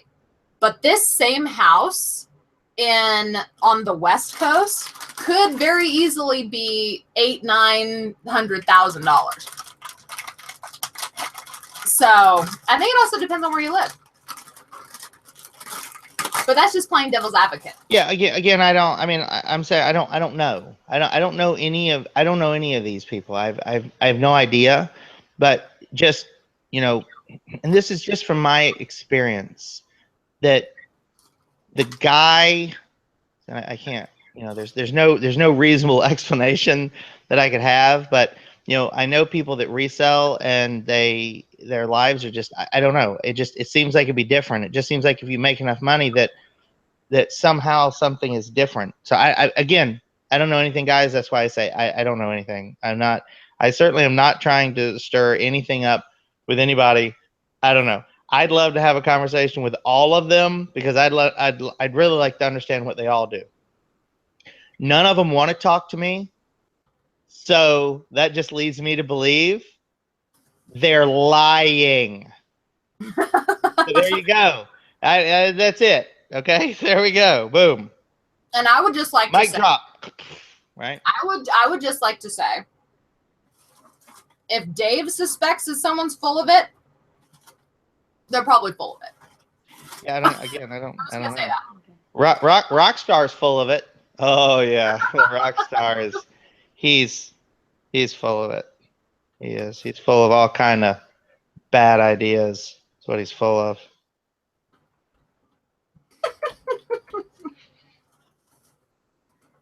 I got it. I'm back.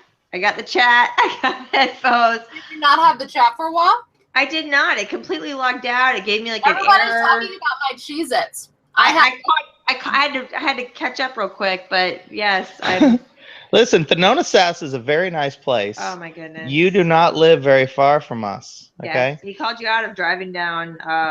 That's right. I mean, it's Casey on live. Yeah, we actually lived over off McIntosh at one time, which was right up the road from you. We actually lived on the outskirts of Mango there. We did. The very first house. Yeah, many people don't know me. I mean, I've gotten 1,158 subs in 3 weeks, so I don't. Nobody knows me. Plenty of them know me. Don't be mistaken about that. I assure you, they all know who I am.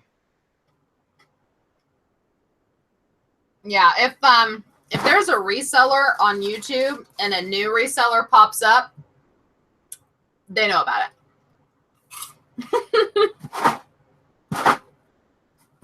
I'm trying to find the good stuff.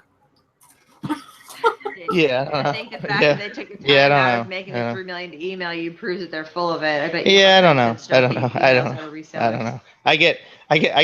I get snarky emails. I mean, it's just it's part of it's why I put my hater blockers on. I'm just because I'm just like I'm just the driver. Because I'm just the driver, and I go have lunch with some very good friends of mine. These guys are so rich. I always tell them I can't afford to breathe the air in the restaurants that we're going to. Okay, so it's all it's all in where everything's at.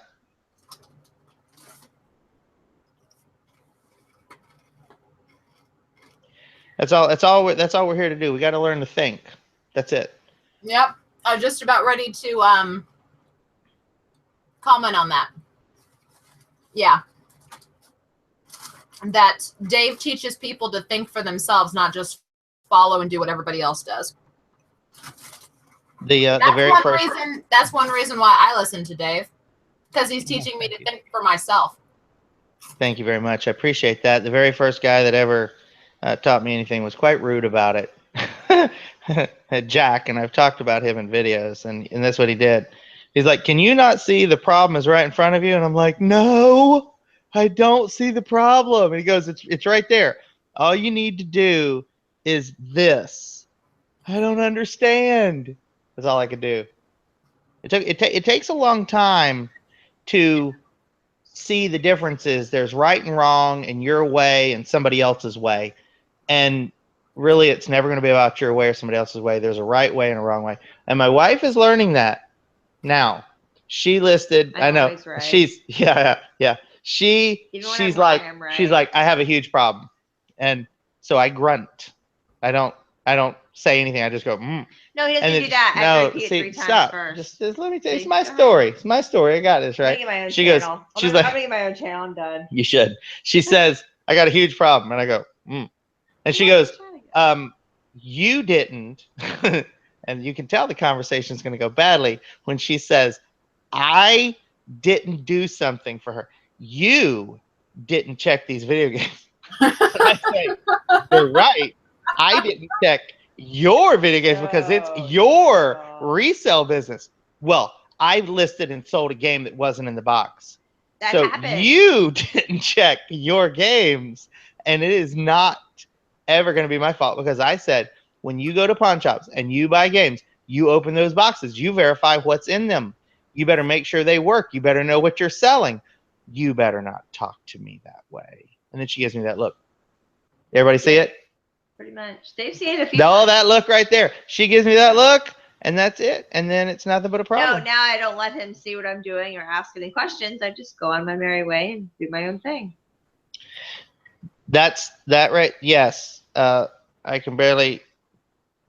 Kahunas. I can't say your name. I can barely see it. I don't have my glasses on. The very first thing that Jack ever said is, so if I teach you to fish, you'll be able to feed yourself. Versus if I do the fishing for you, you're never going to learn. Yep. Very first thing he ever said to me. And frankly, it really pissed me off. I got to be honest. I mean, I was like, seriously? That's it? That's what you got to say to me? Looking down to me from your Hummer? That's very mean of you.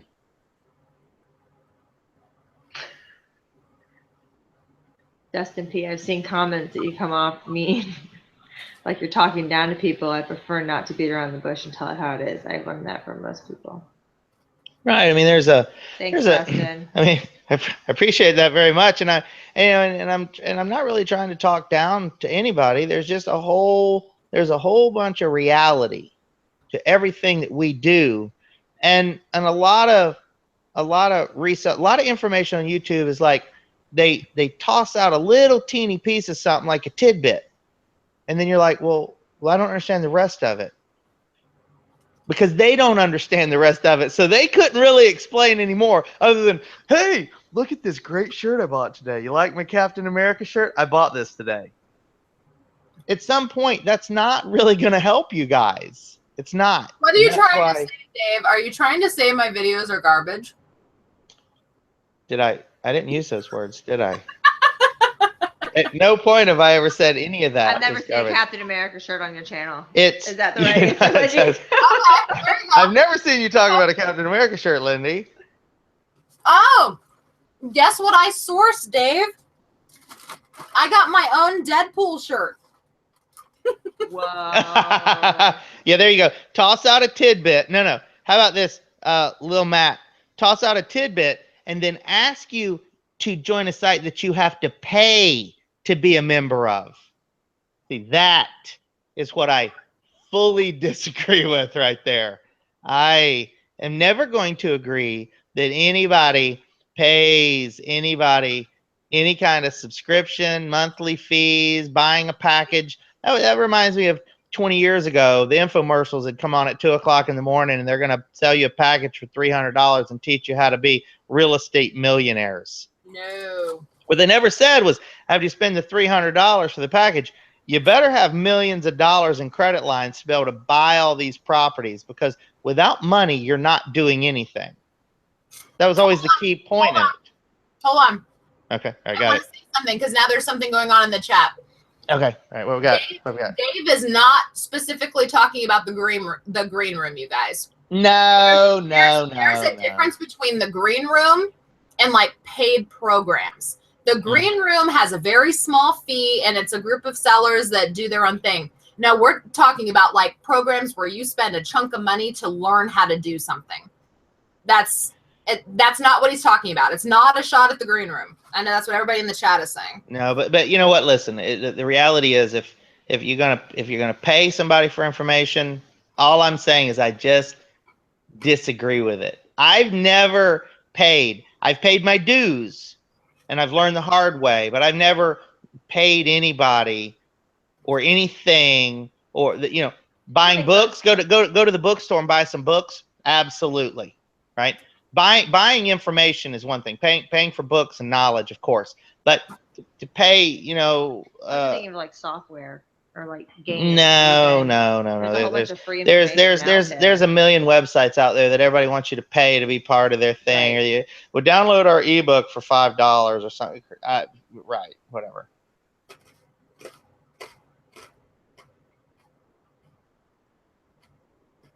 Yeah, warrior trading. I never even heard of that, but you just said $900 to cheat you, and it's probably something about day trading for the stock market. It's all there's nothing to teach anybody. If you can understand how to read financials and you can understand the movements in the market, you don't need anybody to teach you anything. If you do not understand how to read financials and market movements, don't be a day trader. Do you invest in the stock market, Dave? I do. Tip about Dave, he actually tried the whole day trading thing. I've always wanted to learn, but like we have investments and stuff, but I wanted to like learn more to do it better, I guess. Yeah, it was pretty in depth. Guru's selling pie in the sky. There's no pie in the sky. There's no magic fairy dust. There's no magic answers, and none of this is going to happen overnight. It just takes hard work. Buying and selling, and everything that happens in the middle is nothing more than how to put something in a box or an envelope. I watched your video earlier, Lindy, about you stuffing that pair of jeans, and that I was dying. I was dying. About shipping costs and jeans and how I ship them, and I'm like, listen, Lindy put them in a flat rate envelope. Here, watch this. And I'm like, well, how much is the difference in price? And she's like, 50 cents. And I watched you fold and stuff and ninja and then take it. And I'm like, to save 50 cents? I think you just spent more than 50 cents worth of time and tape to ninja those jeans in that envelope. It was very impressive watching you do that, though. Thank you.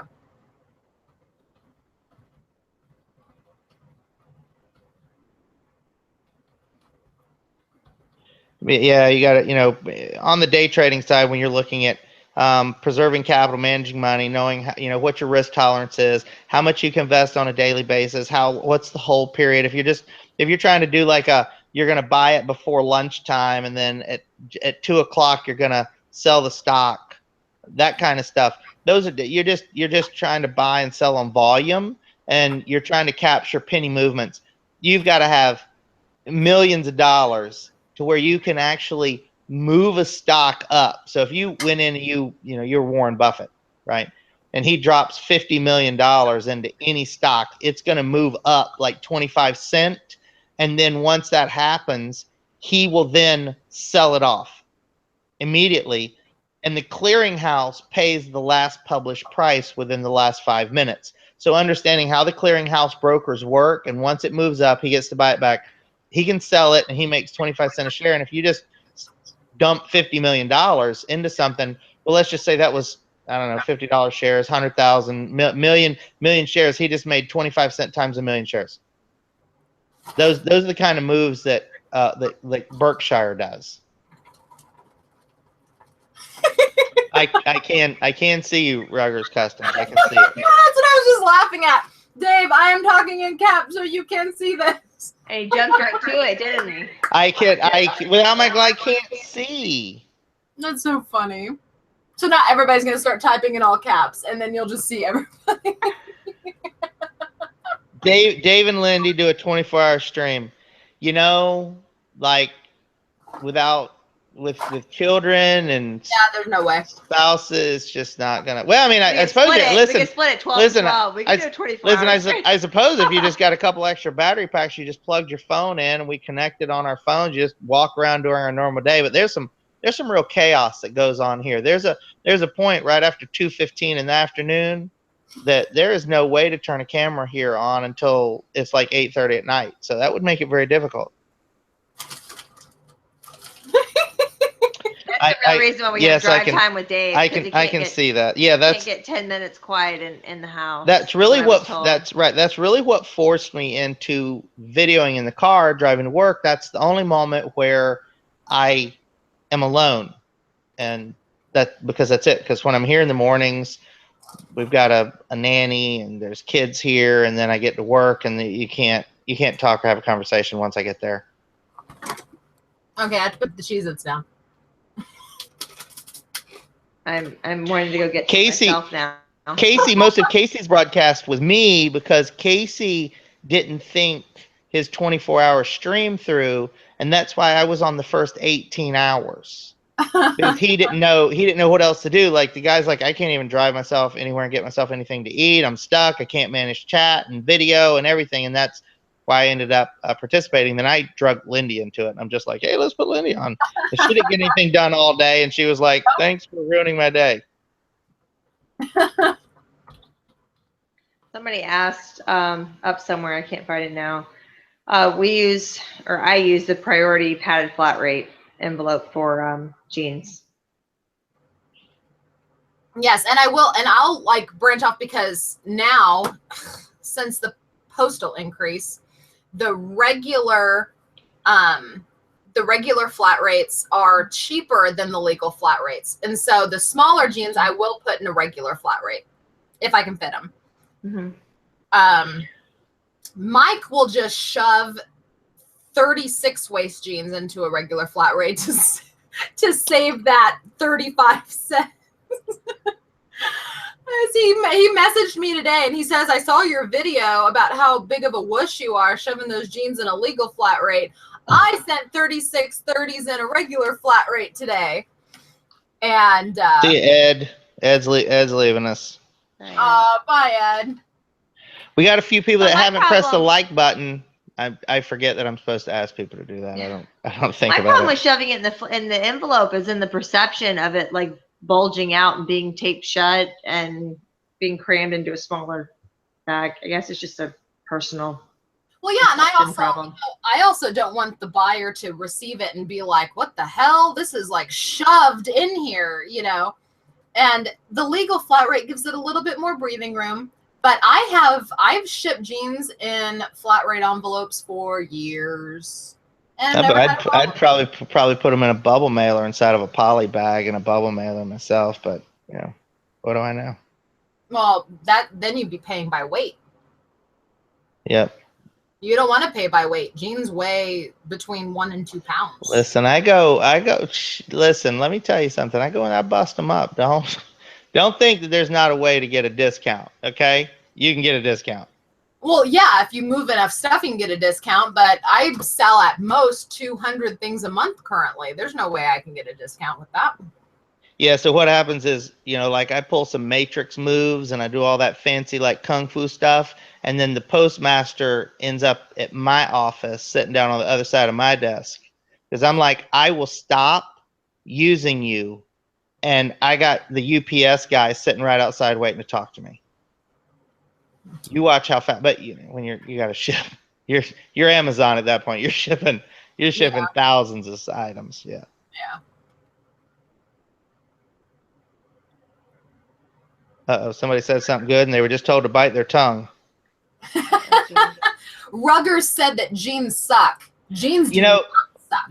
They do, but they don't, because they are not considered a seasonal. They're a constant item. There's very few items that as resellers that we can get.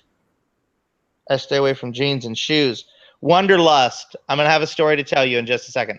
So when you look at items that are not seasonal, shoes are the second one, and jeans, they're constant. So keep that in mind when you're sourcing and looking for stuff, because it doesn't matter what time of year you're selling jeans. See, unlike other types of clothes.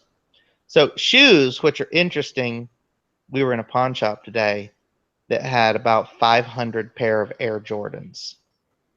Now, I just said two things that should, listen, everybody in the chat should be going, did you just say a pawn shop that had shoes? Because that's how I felt. And then the next step was she took her camera out and took pictures of every one of them to figure out, because the manager's like, hey, I'll sell you all these for, half off, just you buy whatever you want. And then he proceeds to tell us how he just bought a pair of $300 Air Jordans from a guy that brought them in and pawned them. And he turned around and resold them for $3,000. To begin with, I didn't know there were shoes that were $3,000. I don't think they were Jordans. I don't know what they were. I don't know what they were, but he said he paid $300 and sold it for $3,000. And I was just like, oh, what? I don't even, have you got any more of that in here? That's all I care about. And so shoes are actually quite interesting. It's something I've never sold either. So this is going to be a learning experience for me. I hate shoes. Why? I hate everything about them, especially when they're used. I hate cleaning them, photographing them, storing them, listing them. I hate everything about them. I hate shipping them. Oh my God, shipping them sucks. But I did buy 2 pairs this week. Yay, branch it out. Coke Zero advertisement, guys. Coke Zero. Coke Zero. Hey, look, I got one too, except mine is cherry. Whoa! Oh, that's my favorite. Seriously? Every time he leans forward, I lose my earpiece. By the way. Listen, money is not your friend. And Kevin O'Leary was the first guy that I ever heard say that. Money is not your friend. You're right. I will repeat that a lot. Ruggers, you see Dave on Shark Tank in 5 years? You mean, I would hope you would mean as an investor. I'm a one man. I'm a minnow. This is the minnow tank with me and Lindey. Welcome to the minnow tank. Does that make her? She could be like Barbara Cochran, right? And I'm gonna be Kevin O'Leary, and Lindey's what's the blonde, the one that does the QVC? Lori, that's you. See, there you go. My 11-year-old has such a crush on Lori. It's hilarious. Every time I have Shark Tank on, Jeremy's like, oh, she's on? And he sits down. He's like, she's really pretty. It's so cute. She's really pretty. Listen, I think all jeans sell good on eBay. That's just my opinion. Buy them all. Put them up and they sell. Yes, that is true, but I do think that size has a lot to do with it. Like, if you try to put up a size 8 faded glories, they'll probably sell for 99 cents plus shipping if you're lucky. But if you put up a size 18 faded glory, they'll probably sell for $10 plus shipping. Yeah, I was going to say the bigger the size. So I read a very interesting article today. That was also part of my video about reading and learning, that super plus sizes that we don't, the rest of the known world we don't even think about this. But when you get into 4X to 8X is premium. You get the biggest money for the largest clothes because there's such a slim selection for people that size to be able to buy clothes in local areas. Mm-hmm. And so eBay is the #1 outlet for 4X to 8X clothes. And actually, Lindey, I'm going to go ahead and tell myself on myself that I went into another pawn shop before Dave met me because he was running late. And I went in and I was looking through the, they had a couple motorcycle jackets, and I found a 4X. Is it there? I found. Go ahead. They can hear you. You don't need the headphones to talk. I do. They don't need you don't need the headphones to talk. Your awkward silence. So I found a leather jacket, motorcycle jacket, had all of the padding, and I forgot even the brand of it, but it was a 4X jacket, and I went on eBay, and I couldn't find anything remotely to give me any idea of brand or price. I would have bought it. I wouldn't even thought about it. I didn't pull the trigger. I ran away because I didn't know. How much was it? How much? You didn't buy it? And this is why I don't tell him things anymore, Lindey, because I just can't stand. Yeah, if you find anything like that that's like 3X and up, buy it. Can you imagine a 4X leather motorcycle jacket? That sounds like $400 or $500 to me. I'd put it up for that just because I could. I'm sure that on Dave's video tomorrow night or the following morning. You better go buy it in the morning. You better get back there and buy it in the morning because the Rockstar is going to watch this video tonight. He doesn't know where it's at. Oh, I think that guy has a rolling inventory of local pawn shops. Oh, he doesn't know where it's at. He walks in there, videos the whole place, so he knows. I lost the chat again. See? Like it's just delayed. We have a question. How much time do you spend testing items before you label them? What items are we talking about? I don't know. That's just what the question says. Well, we need to know what items we're talking about. Adam, you got an offer for size 16 women's Levi's for $10, including free shipping. No. No. You can get at least double that. No, you're good. You're connected. Go ahead, jump back in now.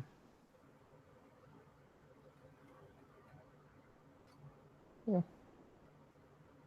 However, I will say, can you hear me, Dave?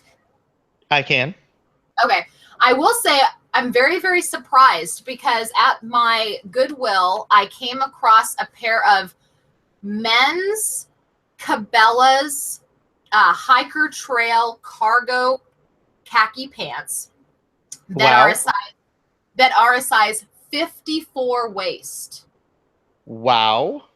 And I went ahead and paid the full $4 for them. Yep. And they are still sitting and haven't sold. And it's been like a month. I would say that your description is not very good. You don't think so? I think it's perfect. I haven't looked at the listing, but something like that, Cabela's would sell like. I mean, well, wait a minute. Let me back up. Wait a minute. I'm gonna look it up. Do you have them like up for like $80 or something? No, I have them up for like 30 best offer plus shipping. Let me look. I'm pulling up my eBay right now. No, I think everybody in the chat's looking this up now. Cabela's 54 size. What is wrong with her? Why won't these sell? Like we all think that these things would sell. Yeah. Maybe it's not a 54. It's big. It's a big size. It's a really big size. Let me look. See, there's like these weird sizes when you get into like that 42 to 44. I think that's where you run into a problem because that's like this weird size. It's like, so us guys were either thin or we're really big. Oh crap! I don't even see it. Maybe that's why it hasn't sold. Look, Jason says he'll offer $20 right now. You just sold them. Look at that. They ended today. Oh, convenient. So it looks like I So need that's to why they have it relist. sold. Yes, they are. I'm going to relist them right now, right as we're live on the air. Men's Cabela's Hiker Trail khaki cargo pants, size 52-32. Okay. Right. That's what they are. And I'm relisting them right now because I'm like, What size are they? 52-32. Wow. See, there you go. Thomas says sizes 18 to 42 sell well. They do. I said it's a very select group. So anytime you can find super large stuff, buy it. I don't even think it has to be like a really good brand because they're going to sell. And I have them listed for $24.99 or best offer plus shipping. Well, Jason just offered $20 right there. See that? You guys are only $4 apart right now. He's ready to pull the trigger. Well, you know what? I feel like I now feel like we're QVC and we're ready to take your call immediately to make your purchase. I literally just relisted it. So if you want them, they're there. I just relisted them. There you go. 52 by 32. Man, I'll tell you what. Look at that. Did you find it? I didn't actually look. Was I? Oh, I thought you were looking. I thought that's what you were. No, I don't. I do not wear. That is 20 inches larger than me. I am not. Oh my gosh. Dawn, I agree. I would love to start selling more on Instagram. I just need to actually get on Instagram and actually spend time on Instagram. I'm starting to gain followers on Instagram. People are starting to find me, but I'm just so not consistent, and I feel bad because I'm just I'm not consistent on Instagram. I need to get on. But you know what? I was bad on Instagram before. I've never really been good at. I don't QC. Yeah, exactly. So, yeah, it's almost so funny. I forgot exactly where I was at. Oh my gosh, I just stuck my foot in front of the camera. I really wish I hadn't done that. All right. Now I'm ready. I've got the whole couch. I'm ready to take your phone calls. Got the phone right here. Got my notepad. I'll be taking all orders.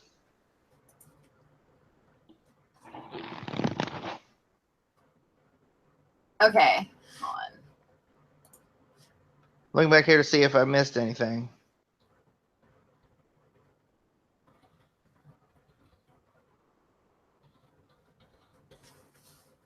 I can't believe she didn't buy a 4X leather jacket. I don't even know what's wrong with her. Oh, I know, right? And he's like, I would drive down there all night long. Right now, I could leave here, be there in the morning, buy the jacket, and drive back to make $500, right? Because that's what you're talking about making. Yeah. Yeah, if that's every time I go thrifting, the first place I go, aside from the jeans, is plus size men's, and then I go to plus size women's. For everyone concerned about my pants, I am wearing pants. I am. And I drive with pants on. I feel terrible that it's funny that we bring this up because I feel terrible that I've had to address the whole self-driving car thing twice. Like, I'm not going to get into an accident. I'm not really driving. I may be sitting in that seat, but that car is doing a whole lot of what's going on, I promise. Jeremy says, I'm getting to the point of needing to hire a lister, but I really don't want anyone in my eBay account. Any way around that? That's a Lindey, pick me. Me. Can I answer this one? Yeah. Okay. So, Jeremy, there is a way around it, but it does cost a little bit of money. There is a program called InkFrog. It's just inkfrog.com. And I have it's not the unlimited. It's the step down. It's like the professional level, and it's like $18 a month. And it links straight to your eBay account.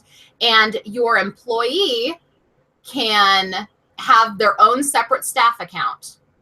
And you can limit their access. Like, you can make it so they can't activate any listings. You can have it so they can't look at your solds. They can't look at your messages. Like, you can say what they can and can't do. And so they have their own login, their own password, their own everything, and they can draft listings. And then you can just send them through InkFrog. Yes, there are 7 other programs like InkFrog. They all cost money. There's Crazy Lister. There is one free one, right? But I don't even know if you can still download it now. It's called Turbo. It's called Turbo Lister. I've heard it's And I'm having to scratch my eyeball. Turbo Lister. The problem with it is you have to have it on a Windows XP computer before it'll work correctly. eBay bought it and pretty much stopped people from using it, which is really weird because it was an awesome way to be able to create thousands of listings. So, but I have heard rumors. I don't know how true they are, but I have heard rumors that eBay is working on staff accounts. So eBay might have something like that coming in the future. That's all I've just heard rumors. I don't know how legit it is. But if that becomes true, I would gladly stop using InkFrog because I don't want to have to pay for a program. Well, it sounds like Dawn can teach me about and Lindey about how to do stuff on Instagram. Yes, I'm looking at her. I don't know anything. So okay, so basically the question that hasn't been asked, here's the answer to a question that nobody's asked. When you end up with your first, second, and third employees, you're going to be spending roughly $200 a month. You're going to be paying for a listing software. You're going to be paying for an inventory software. You're going to be paying for an accounting software, right? What I'll do is I'll post some links to some of this stuff so you guys can look at it. I won't be able to. I can't do it now. I'm not that savvy, but I will. Like Xero, and that's what it's called, is an accounting software. It's roughly $30 a month. It'll handle payroll taxes up to 10 employees. Very, very, very inexpensive way to handle your bookkeeping and payroll for employees. And then with Crazy Lister or InkFrog, you're looking at another between $18 and $30 a month. And then there's dozens of inventory programs that you'll use that will assist you in inventory tracking. And then those are also between $20 and $30. So there's a little bit more expense when you actually start hiring on a few employees.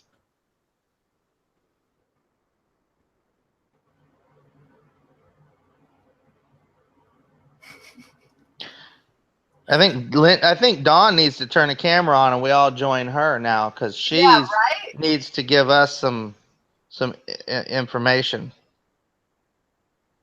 So I don't know what happened. It's funny that we're talking about Instagram. I don't know what's happened tonight, but I can't show you guys I can try to show you guys my phone. I don't know if it's gonna focus or not.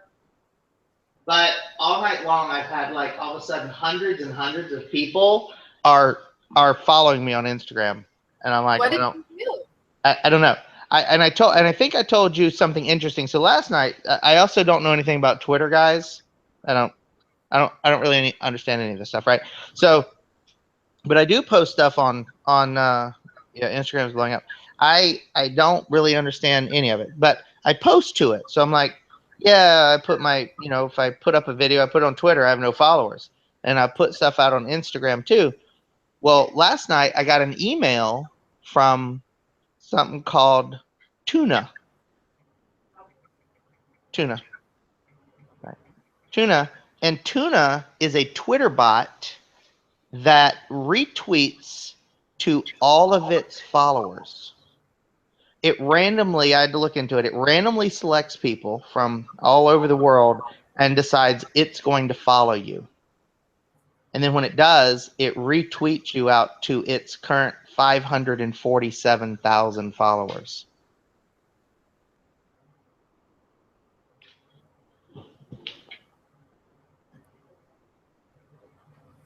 Is Jeremy still in the chat? I don't know.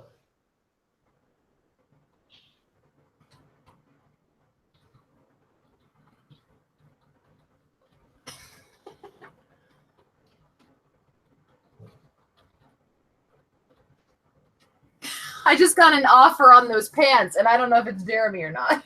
That's pretty funny. That's pretty funny, right? Yeah. Buying those Okay. pants. He said it's him. Okay.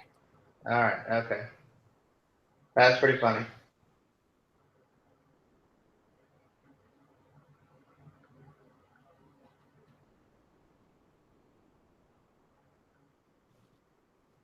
My sound is turned off, so you won't get to hear my cha-ching.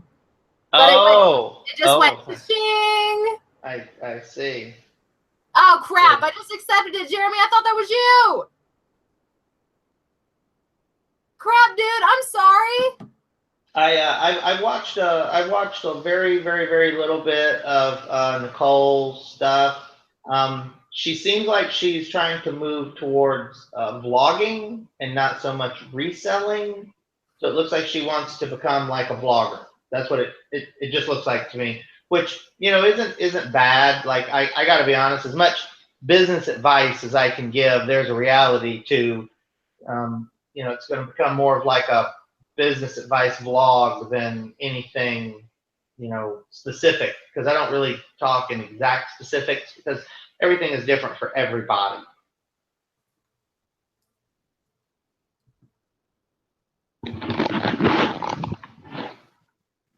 I need some pants. That's fine.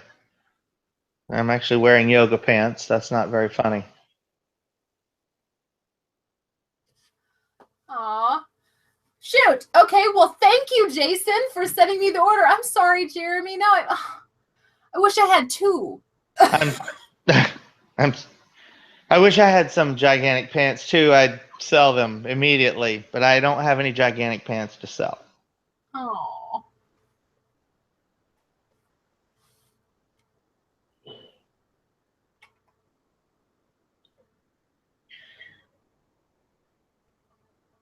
Personally, I've not sold on Instagram. I've seen others do well. I only have a personal Instagram account and don't want to spam my friends.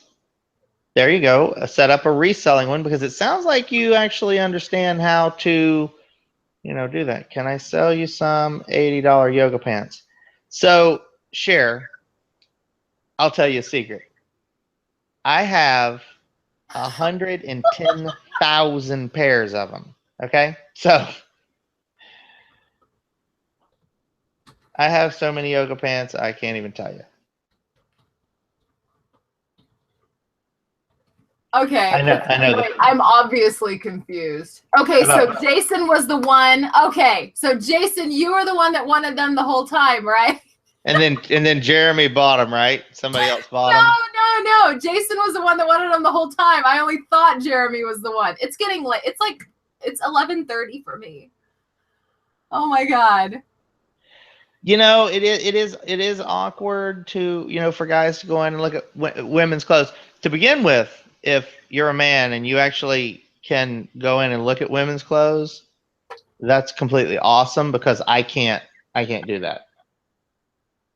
And that's where I think men reselling, it makes it very difficult, where women can go in and go, oh, men's clothes, fantastic, women's clothes, fantastic, kids' clothes, and guys going on like, Captain America t-shirt, dude. And that's the problem. All the things that I talk about in the video where you have to be able to get outside the box. And it gets very difficult because of a fashion sense that most of us just simply don't have.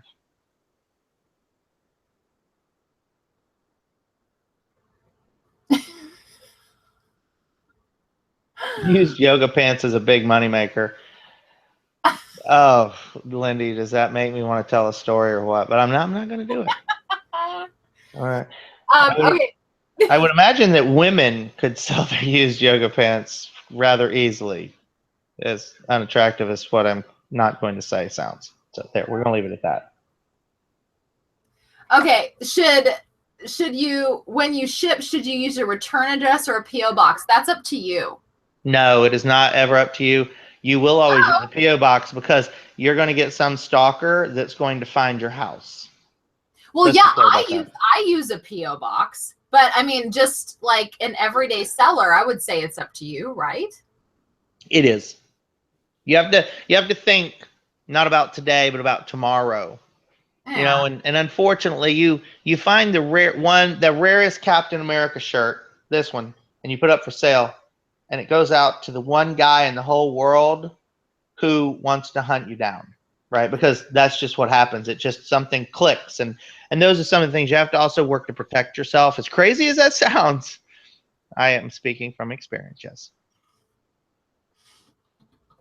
Adam's asking if I'm going to do private label yoga, private label yoga pants. She is, and I've told her that she needs to put on every pair and take pictures and list them for sale. That was my recommendation. And my listings will just be full of like butt shots. Buy my pants. Yes, and you'd be surprised how well that's going to work. That's unfortunately a sad fact of life. Yeah. I was reading another article about a girl on YouTube. In 12 months, she now has 12.8 million subscribers. Why not me? A 19-year-old Brazilian model that makes videos. I don't know what her videos are about. I didn't watch any, but I was just like, wow, 12 million. That's like double some of the biggest YouTubers that I've ever watched. And I have no idea she is. Yeah, I've never heard of her. But you know, my YouTube, when I watch YouTube, I watch like specific, like I watch resellers, I watch like frugal living stuff, and like the most satisfying videos. I mean, that's pretty much what I watch. I pretty much watch Casey Neistat. He's like the only one I watch.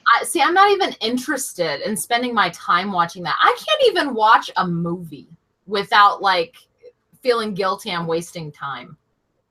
Yeah, all I do is I'm just looking at like the filming techniques and the choices that he makes, and it's just that's what clearly interests me. That's it.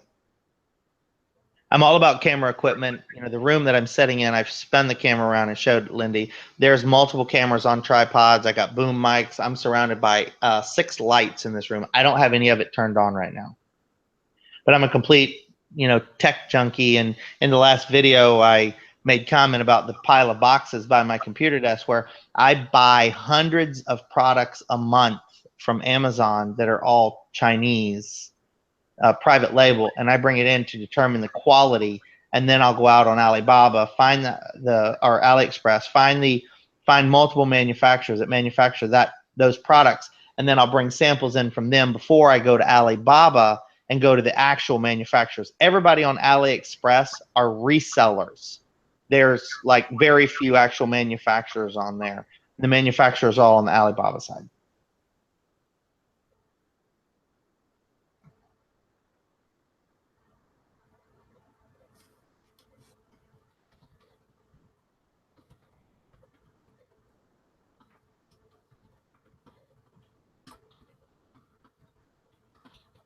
Are you still there? Yeah, no, I was just reading that Brandon said that they're storage hunters. Be careful with FBA out of the gate unless you build your order rate. That's right. One negative will take you out. That is correct. I'm the star of my own show. Drive Time with Dave. I'm Dave. Yeah, right. I'm the star of my own show too. That's right. I'm just the driver. Which, I have to say, every time I like hear you say that and then like do your shows and stuff, I automatically think to myself, I'm like, that's a pretty good play on words there, Dave, because yeah, you are the driver. I get what you're doing there.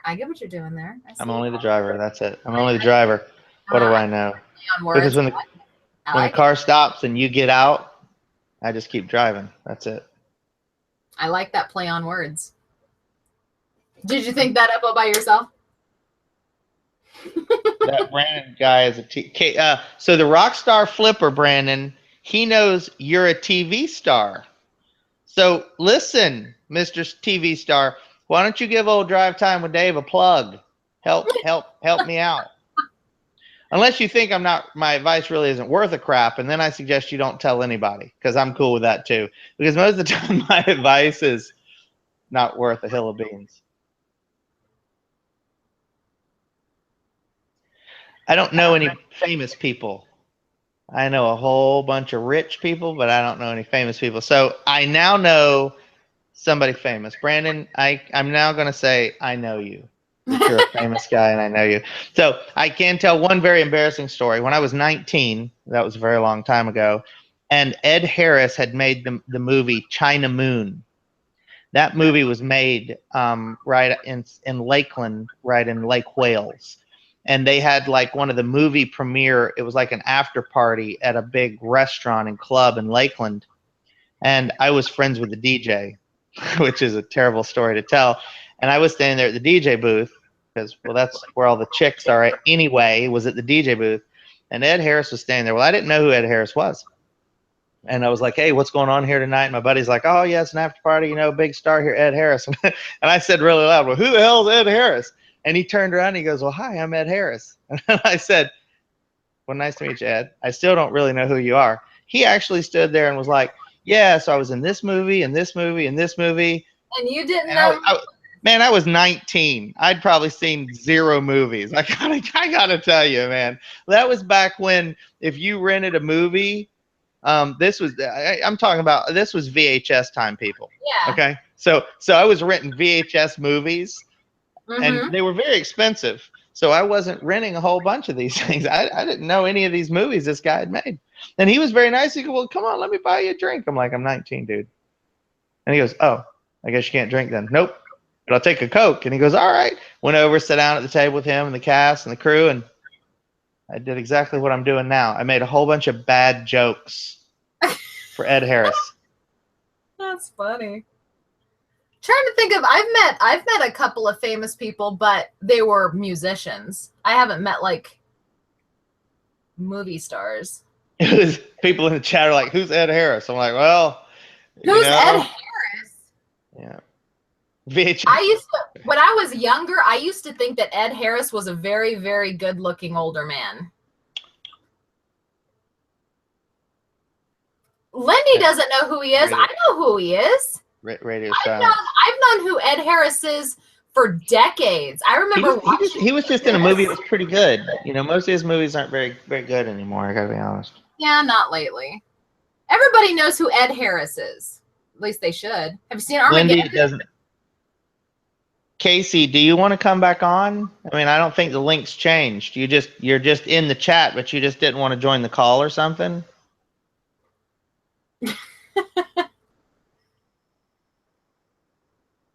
Yeah, I like Ed Harris. I've always liked Ed Harris.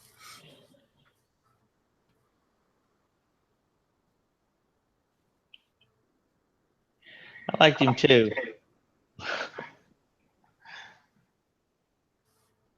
No, I'm going to sleep. What time is it? It's 12:41 and you're going to sleep? You've lied to me twice in one day. I just want you to know that.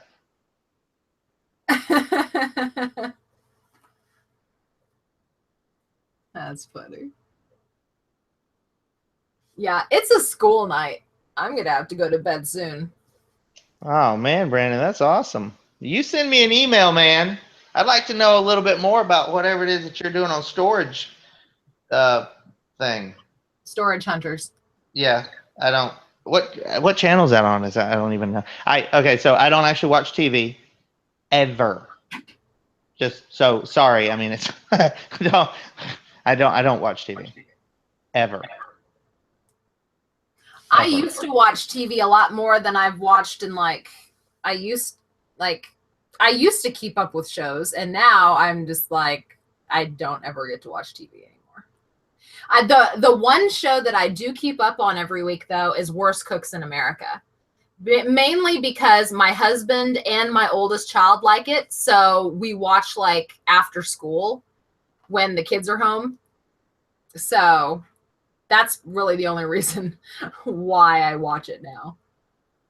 But there's lots of shows that I don't get to watch anymore. Okay, Casey knew it was on True TV. Yeah. Sadly, I don't. I love True TV. I don't watch TV. I love True TV. I make money, and then when I'm not making money, I'm thinking about making money. And now I actually have to think about making a YouTube video, and then I go back thinking about making money, and then I go back to making money, and then I think about making money more, and then I find out all the things that my wife could have purchased that she didn't that would have made money. See, that's what's going on with me right now. So we're all caught up. See, Casey's saying that I could be on Worst Cooks in America. I've got skills in the kitchen. I can cook. Casey should not be talking about somebody else's cooking. I've actually cooked for Casey once. He came over. I cooked, but then I stopped cooking because I didn't want to come home and cook anymore. So we have a cook.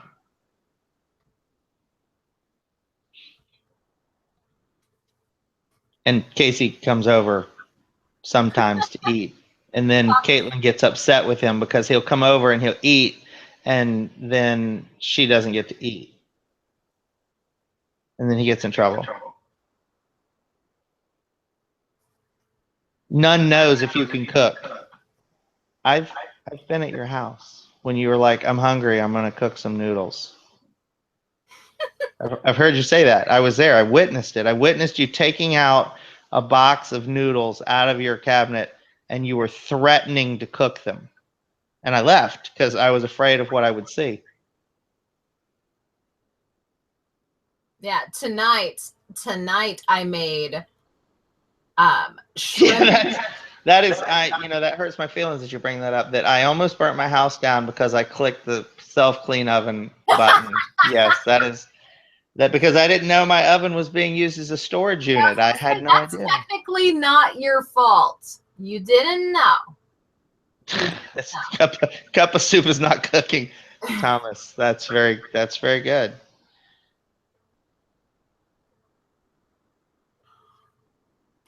Oh, I'm starting to yawn. Did Lauren go to bed? She is working. Oh.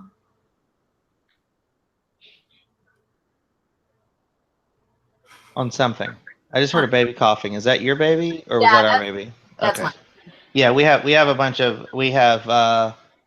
two sick ones. Three sick ones. We have 3 sick ones right now. Number 2, 3, and 4 are all sick. That's how we refer to our kids because there's 4 of them. So when we're talking about them, we always refer to either number 1 or 2 or 3 or 4, and that's how we talk about them. Oh no. He does it like between 11 and midnight. He will wake up. I've had.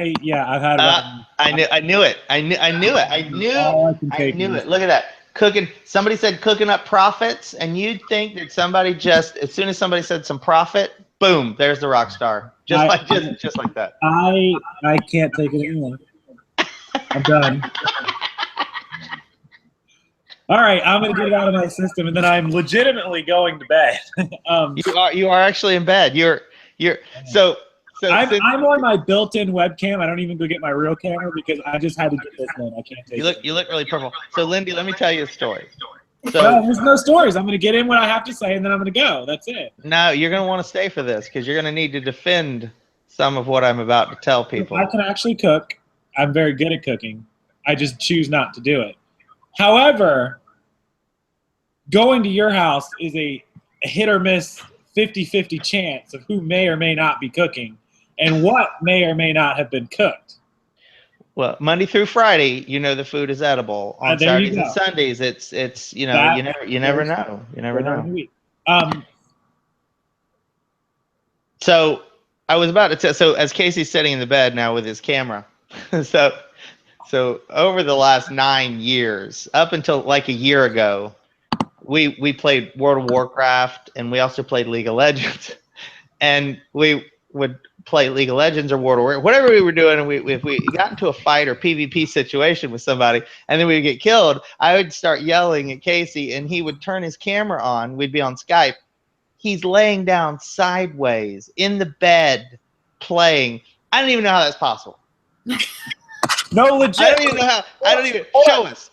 So, like, I can play like like this. Like I'm comfortable when I'm playing, but like I got my hands all curved this way. Like I'm gonna be I see comfortable. London, I see France, I see Casey's underpants. Fantastic. I'm in shorts actually, but No, I saw underpants. oh, Rockstar. You know that everyone's getting to see a different side of the Rockstar over here on my channel.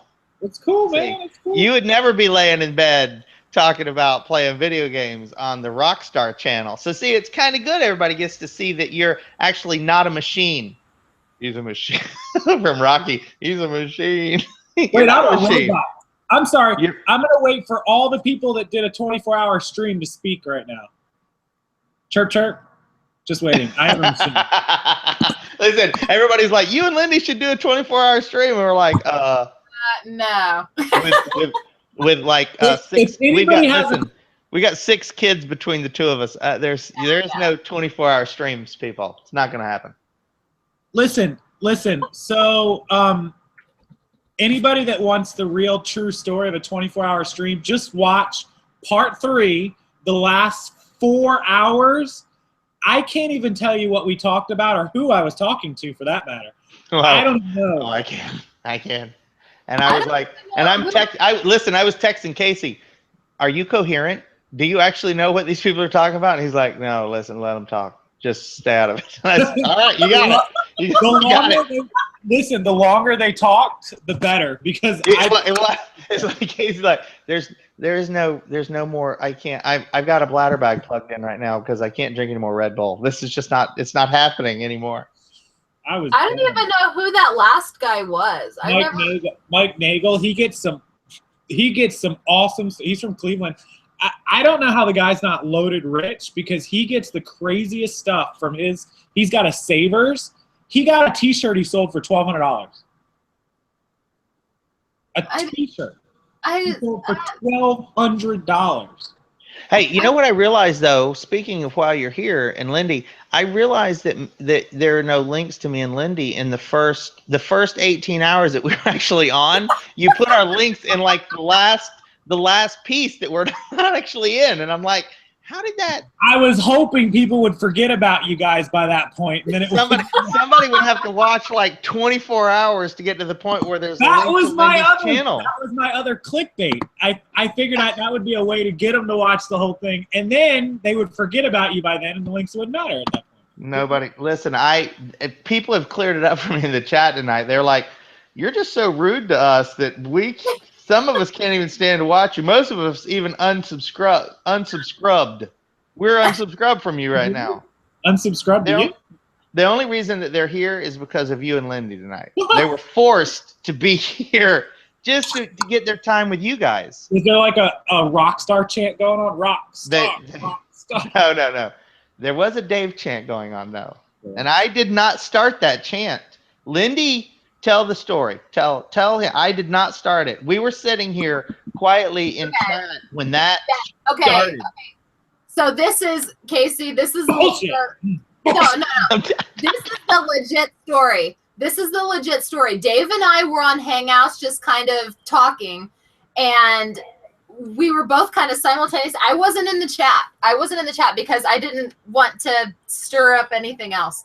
But no, people started on their own. He was there. Dave. Well, no, it's because there was a troll, and I hadn't said anything in chat in like an hour and a half because we were just talking. And when I banned that troll, and it was, I was in chat. I don't know what happened, but like 900 people started chanting, and Casey texted me.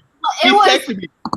Is there? Can you help me out here? And I'm like, it's a riot. I don't know what to do. Close the cell doors. Put the inmates back. I don't know. Got out my, I've got my lightning prod. I'm like, well, here's the problem. Mike did not start that chant. He really did not start that chant. I saw it. Someone else started it, and then other people joined in. I think everybody was like incoherent because it was so late. But it started, and Dave didn't start it. Yeah, it was hilarious. Private messaging everybody in another thing. So the problem was Mike from Global Voodoo, Mike Franco, was trying to ask a question or trying to get people to ask questions. We couldn't see the questions because they were flying through the chat so fast. we couldn't even pluck one out. I'm like, forget. I'm texting Mike on Facebook like, forget it, dude. Just forget it. I really wanted to talk to the guy. I was so interested in that bookshelf behind him. I wanted to say, could you just slide over so we can get a clear picture of that bookshelf, man? Because you had some, I mean, he had some really neato. There was some toys up there and some books. And I'm like, why haven't you sold all that? What is this background? I mean, you should sell all that. There was a bunch of money behind he said him. he had a problem. He keeps all the cool stuff. Yeah. And that's why I was like, hey, man, if you could just slide one way or the other, that'd be cool. He smokes his profit. That's his problem. He keeps a lot of cool stuff. I would sell the hell out of it. That I agree. Dave was on the 24-hour stream. Whoever just said. Everybody's Lindey just typed in caps. Thank you for allowing me to read. You can actually talk to me directly, but you're gonna type in caps. So they figured out on my iPad, Casey, that the only way that I can see is if they type in caps. So that's what the whole caps thing's going on about. Yeah, Mike's a neat guy. Mike is pretty cool. So if you ever have a chance to talk, you can certainly message him on Resellers. Well, I thought I was going to have a chance to talk to him, but somebody was so delirious for being awake for 20 hours that they couldn't go invite to call. I don't know. He's been on YouTube. Yeah, Mike's first video on YouTube was posted in like 2009. Yeah, he's been on a long time. And sorry, Mike, if you ever see this, I'm about to pass you in subscribers in 20 days. Just FYI. You hope. No, I know. No, you don't. You don't know. They could. All these people. I had a subscriber email me going, I made 800 Gmail accounts and subscribed to Casey, and I'm gonna unsubscribe from him tomorrow. And I'm like, he may like go wreck his car if he like lose 800 subscribers. He's like, oh, I got him. Oh, I got him good.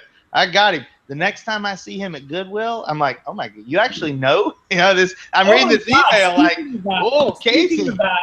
Some girl today posted on Instagram a picture of me from the Goodwill outlet from behind. I was on my phone.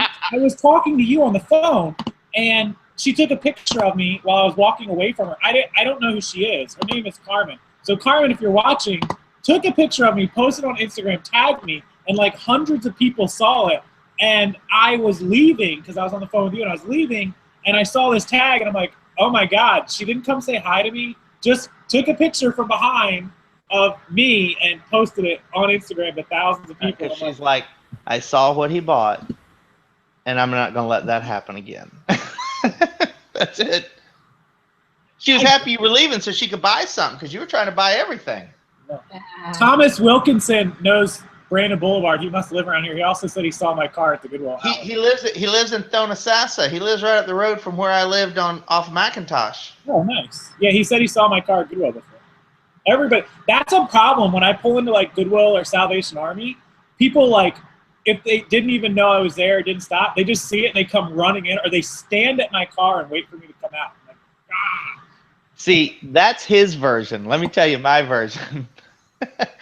They see the car and they're like, crap, he's here. They say that too. No! Oh, today I got a guy. Listen, Lindey, you got to hear this. This guy, I haven't been to this Goodwill outlet in probably like a month. I've been going to Orlando and the other one. So I finally went back, and it's my normal one. And I go in there and I'm checking out, and this guy comes up and goes, we haven't seen you for a while. And I was like, yeah, I've been going to Orlando, and I was doing pawn shops and some other stuff. And he goes, we don't need you and your money here. Your money? Don't they know you're broke, man? Oh, no. Damn it, man. No. So I was like, okay. I like turned around to him. I was like, are you serious? Like, are you kidding or what? He goes, we were perfectly fine without you here for a month. And I was like, well, I guess I'll be here every day now. I didn't know what else to say. Listen, Thomas, you pull in the Dodge Caravan, you park by a couple of Mercedes, you get to put everything in your car. I can't load anything in my Mercedes. So you show up in the van and you're all set. I'm jealous of you. I'm like, man, I should have a van. That's what's really going on. It's tough making the IO payment. You can't carry anything. What's the most you got in there? Like 50 video games or something? It amounts to nothing. Yeah, I can put a little bit in the trunk. I pile it in the back seat. Adam says it's tough to make an I-8 payment. Little does he know. It is tough. Listen, I just processed the payment yesterday. It doesn't come out. It'll come out like probably Monday. But yeah, just clicking the button, even though the money isn't out yet, is like hard. I don't know if it's hard to make an I-8 payment. I don't have an I-8 to make the payment, but I've heard about his, and I agree. I think when he called me because today's the 2nd, right? The 3rd, today's the 2nd. He called me yesterday going, I think he was in tears. His voice, his voice was cracking because he has to make that payment tomorrow. I had to click that button last time. On top of the whole, you get the email from the mortgage company that says your auto debit for your mortgage payment has been processed. Crap! Like 2 at one time. And then the lawn guy's knocking on the door. Can I get my check? Son of a! Like, go away, all of you. I'm going to turn my phone, email, and door off. Well, thanks, Lori. I'm glad that one out of the 3 of us is amusing. Thank you. He doesn't say anything funny at all, and she's good. I like her a lot. But on his channel, he's like, "This is Casey, and this is the shirt I bought today." See, on my channel, he's laying in his bed half naked, talking about playing video games, standing on his head with his underwear sticking out. That's the difference right there. Okay. On that note, I really am going to go to bed. I'm going to watch something on Netflix that's entertaining. Oh, Netflix and chill. And listen, I'm gonna watch something entertaining. Hint, hint. Oh, you're gonna sign off and then continue watching our video. That's cool, dog. Yeah, no, that's cool. You don't need to be here with us. Hey, so are you gonna Netflix and chill alone? I am. What is Kate not home from mom's house yet? She's on her way. Yeah. Wow, she stayed late. They watched a movie, and she might be leaving tomorrow out of town. I don't know. Really? What is that? I-8? This is the longest you've been home alone, and I was concerned. I was going to invite you to come over if you were lonely, because I know you don't. She's usually only gone for like 3 or 4 hours or something. No, I'm going to bed. Somebody just asked if an I-8 payment is $3,000 a month. No, God, no. I wish. No, just kidding. I think it would be if you went in full boat with no money down on the full asking price of like $150. I think it'd be like $3,000. Yeah, change. No, my car had demo and test drive miles on it, and I got a little bit of a deal at discount. Not much on one. I got a little bit of one, but even after that, with the financing, remember the sales tax on that car was like $10,000, just the sales tax. So with what I paid and everything, it's $2,096 a month. Man, I wish I could remember what it was like to have a car payment. Did you just say $2,096? You've known my car payment's $2,000 for the entire year I've had it. I think just every time you say it, I'm like, I'm in shock. I'm like, oh my God, what is wrong with you? I got it at 2.9% interest. Baseball. How about that? I don't even understand, man. 2.9. Let's think of all. Okay. Let's compare that to my RV. My RV payment, folks, is $700 a month. Huh? My RV was $190,000. Don't tell me that. Now I'm gonna want to go buy an RV. It's only $700 a month because an RV falls under residential real estate lending. Right. Yeah. Right. So our plan this summer, when the kids get out of school for the summer, is we're going to get an RV and we're going to go out to like Texas and Kansas, and we're going to just live in the RV for like 3 months. Yeah. Yeah. Come to Kansas. I will not be on that trip to Kansas. Hey. You will. Listen, you will. You're here. You're going to pack your little the tiniest suitcase or something that you can put in that I-8. What's the biggest suitcase you can put in there? Like they have a specially made Louis Vuitton suitcase that fits perfectly in the trunk. It's like $2,000. Your one suitcase that can fit right in there. Did they give you that when you bought the car? No, you got to pay $2,000 for that. Did you buy that, or you got a double back? No, I didn't buy that. They offered it. I'm like, no, I don't want that. You could fit like my dog in it. That's about it.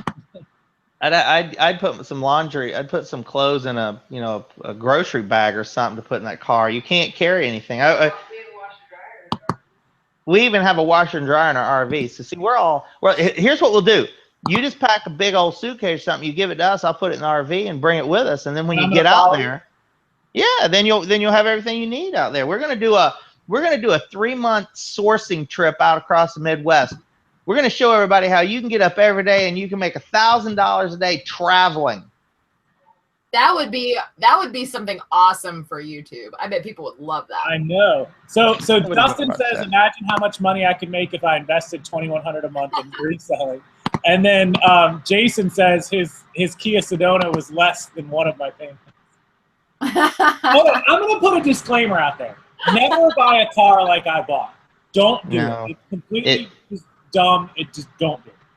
Well, the car doesn't do anything for anything except for what it actually does do. And you get invited to some pretty cool stuff though. I'm a little jealous, that all of a sudden you get to be part of the BMW club, because unless you own a BMW, you can't be part of the BMW club. And so he gets invited to all these really neat things that they do, and somehow he got invited to a Ferrari club. I'm not really clear on how that happened, but he gets to do these cross Florida drives with like 80 Ferraris and him. I don't even understand that. Yeah. I got to do the Toys for Tots charity exotic car rally where we got 5,000 toys in an hour. That was fun. Travel and source, Ronnie Hart's going to do it. We should do it. I'm not going to Kansas, though. I'll cut out of that part. I'll do the rest of it. Chicken? Don't want to come to Kansas because it's That's right, because there's nothing there. What am I going to do? It's a challenge. A challenge? I gladly accept the challenge. Listen, and when I'm done in Kansas, you're going to be like, clearly I've done it all wrong. Sourcing in Vermont in 12 feet of snow is a challenge. Driving across nothing in Kansas is not a challenge. Now, I would challenge you to come to Kansas and source things that either I've never thought about sourcing or stuff that I've overlooked that's profitable. GTR Nissan Skyline. Garbage. That's very expensive. T. Martin has very expensive fast car. That's what that is. Very expensive. Trevor Martin has one. T. Martin, huge YouTuber. He left the keys to his car in my car, and I took it back to him for someone else. Yeah. They're very, very expensive. I don't think for the dollar figure of one of those Nissan Skylines, you can get one hell of a Ferrari, seriously, or Porsche. No, they're like 120, 140,000. Kate has a Infiniti QX60, the 7-passenger SUV thing. It's still an expensive truck. Lindey, the only challenge of coming to Kansas would be avoiding you. Oh, we won't. We're not going to avoid you. We're going to come right there and camp. We're going to set up camp, and we're going to be right there. Sounds good. Dog says, no wonder I'm so serious on my YouTube video posts, because if I had a $2,000 car payment, she'd be serious too. No. Yeah, that's pretty much it. No, there's nothing wrong with Kansas except Lindey. Wow. I want to roll tonight. I'll be here. Hey, like my 24-hour stream. I'll be here all night, guys. Wow. See the difference. See the difference, Lindey, in what he does on his channel compared to mine. Yeah. I bet there's plenty of people that are here watching that would come to Kansas to see me. I think the only reason these people are here watching is simply because you're on here. I got to be honest. That's what I think. I think they're only here because you're here. I'm just messing. You lived in Wichita for 2 years? Yeah, I lived in Wichita for a long time. Why'd you move? Oh, your husband. That's right. Yeah. Midwest says I must have been hanging with Mike. Yeah. Nah, me and him are just texting right now. No worries. Yeah, right? He's saying, give her crap. Give her crap. I'm not the right one. Give her crap. Tomorrow night is the Mike and Lindey show. That's when we talk about football. I'll be sure to tune into that.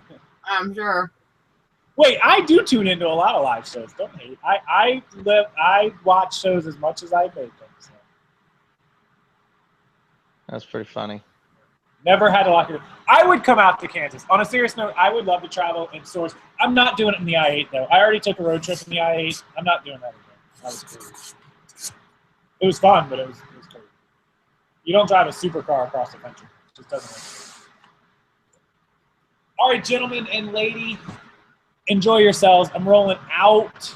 Netflix and chill time by myself. All right. All right, man. Adios, amigos and amigases, all you people in the chat room. See ya. All right. Well, Lindey, is that it? I guess it's been another 3-hour show. I know I got a 3-hour video. I don't even know how this thing's gonna process. I don't understand any of this stuff, guys. When you switch it off, it does it by itself. Oh, really? Okay. Yeah. All right. That's sweet. So, any last questions? Anything? I mean, I don't even know how anybody'd have any reasonable question after this show. Like, I don't even know. This has been the Variety Hour featuring Dave and Lindey, and with a special guest appearance by the rock star in his bed.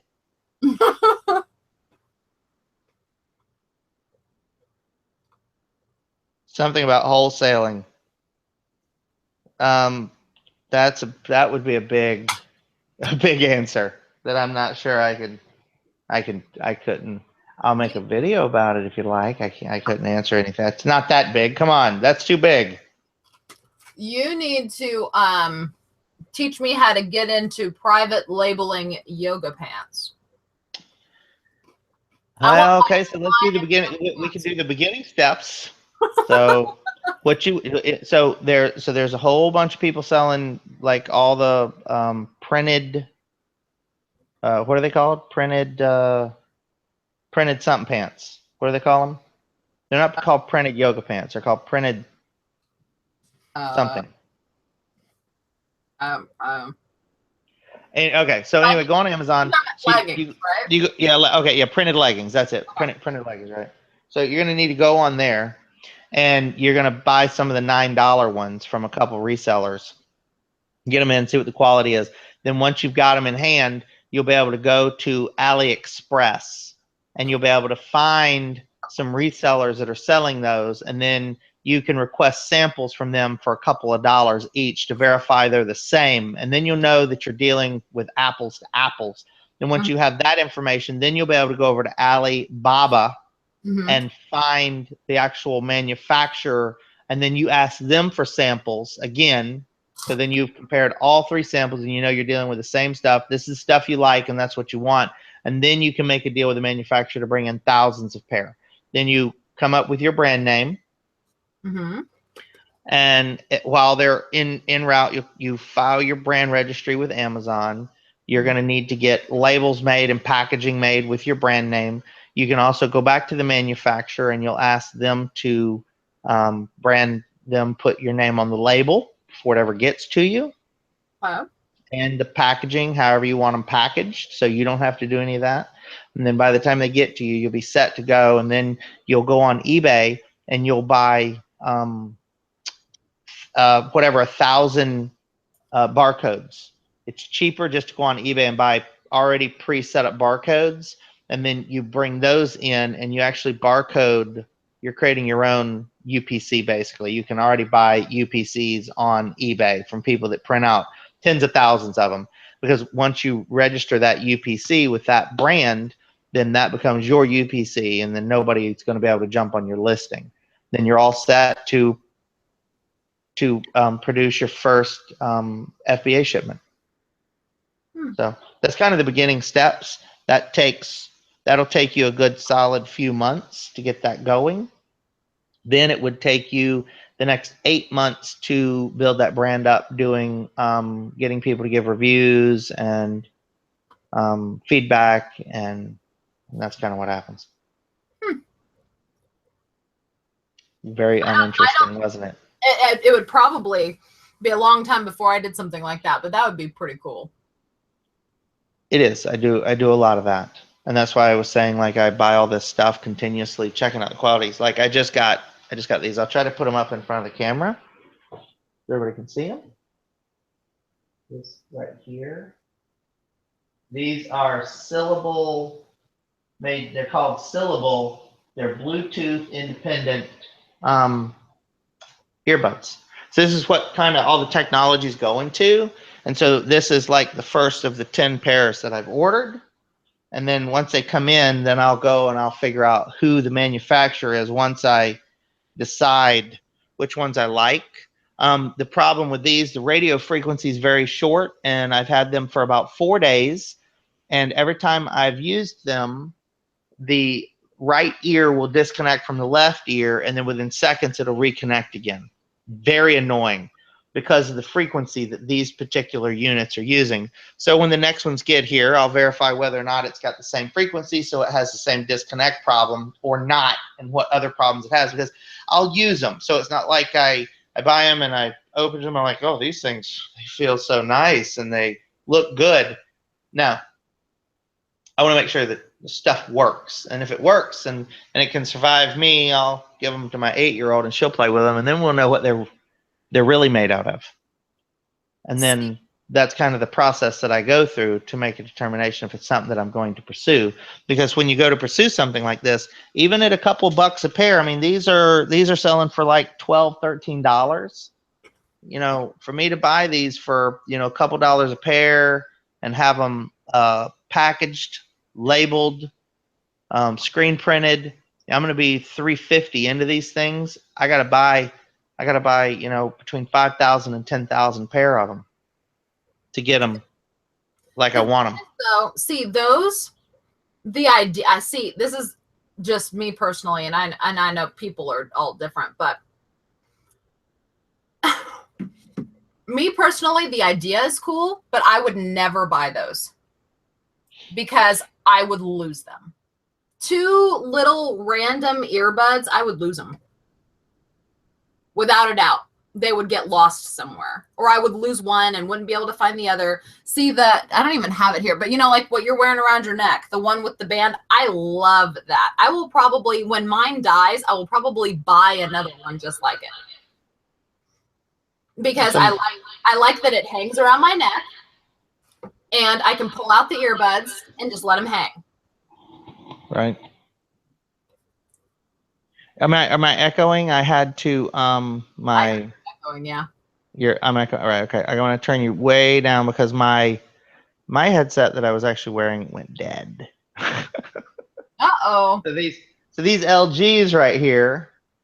So this is what I'm talking about. See, this is, you know, they've got the retractable cords. This was the hot setup last year. Not going to be. These are going to be obsolete technology now because everybody's moving to this wireless stuff. And these are some of the things that I have to do is constantly be looking at what's coming out and if it's going to be available, and then how do I get into that market, and if it's going to be worth it for me to even fool with. Just on a different scale size. Yeah. Yeah, see, I would lose those. I would lose them and I would get pissed off. Yeah? Yeah.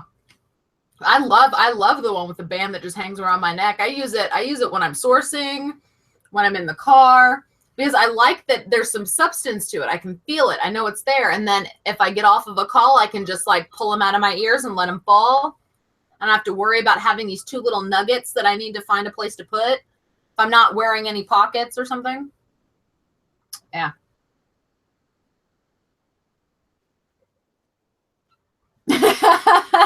Can't we just go back to carrying boom boxes on our shoulders? I know.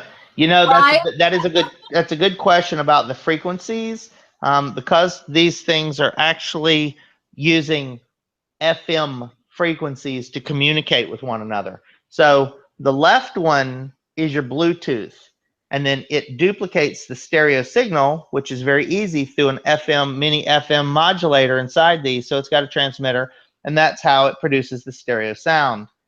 It is possible that additional FM frequencies could cause these things some problems. Because this isn't widespread yet, I don't know that it's, you know, been tested to some degree. It could be a locking frequency.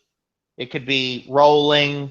There's a lot of possibilities because the technology is really advanced in these things and they're so small. So if I had to guess, it's probably going to be on some kind of a rolling FM frequency. So if 50 of us were in the same room, you wouldn't even feel it. The other thing is the range is about 6 inches.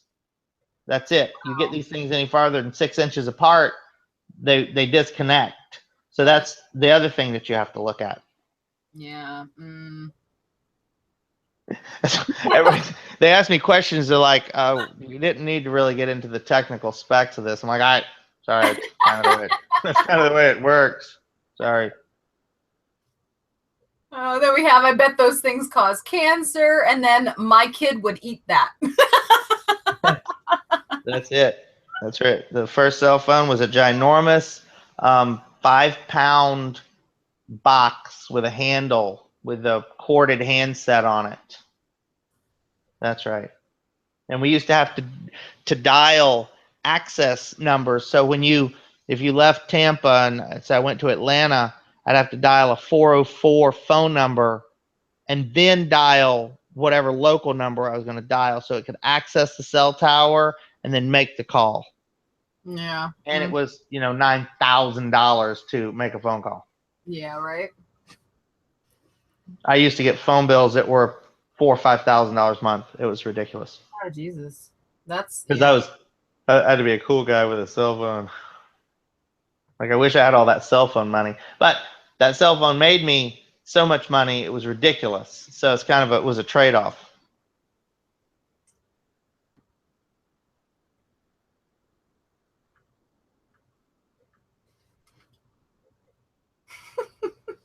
What? just the chat. Send you a message for an idea for those. Yeah, you can. You can go right on my page, and there's a link with my email address, and you can shoot me an email. Yep. I'm really slow at answering emails. I read through them, and then sometimes I'll answer them, or sometimes I'll just make a video about it. So it just depends on how in depth the answer is going to be. So.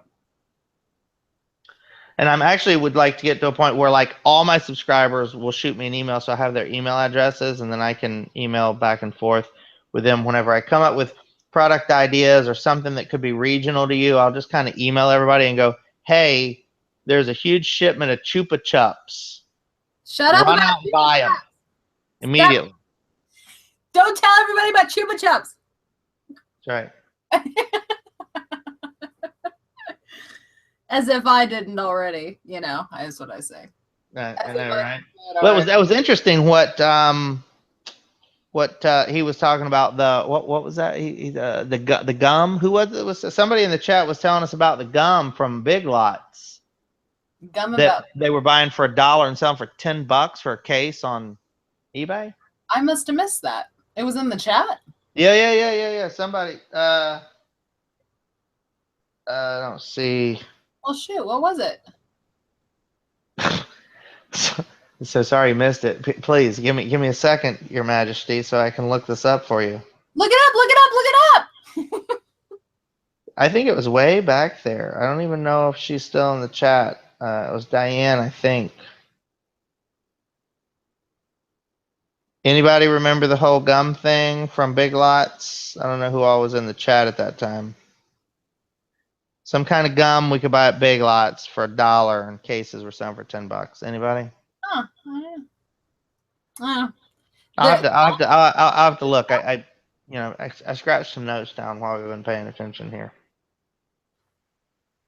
Yeah, it was a long time ago. The chat has moved a lot. He thinks his ex-wife's a chupacabra. That's pretty awesome, dude. Chupacabra. Chiclet gum selling for $10. It was like chiclets. I don't think they said it was chiclets though, right, Dawn? It was something else from Big Lots for $1. I've sold chiclets. Was it chiclets? I don't know, but I've sold the chiclets. The mint chiclets don't really sell, but the colored fruity ones, yeah, chiclets. Yeah, see. Chiclet. I've sold the fruity chiclets before, but then I couldn't get them anymore.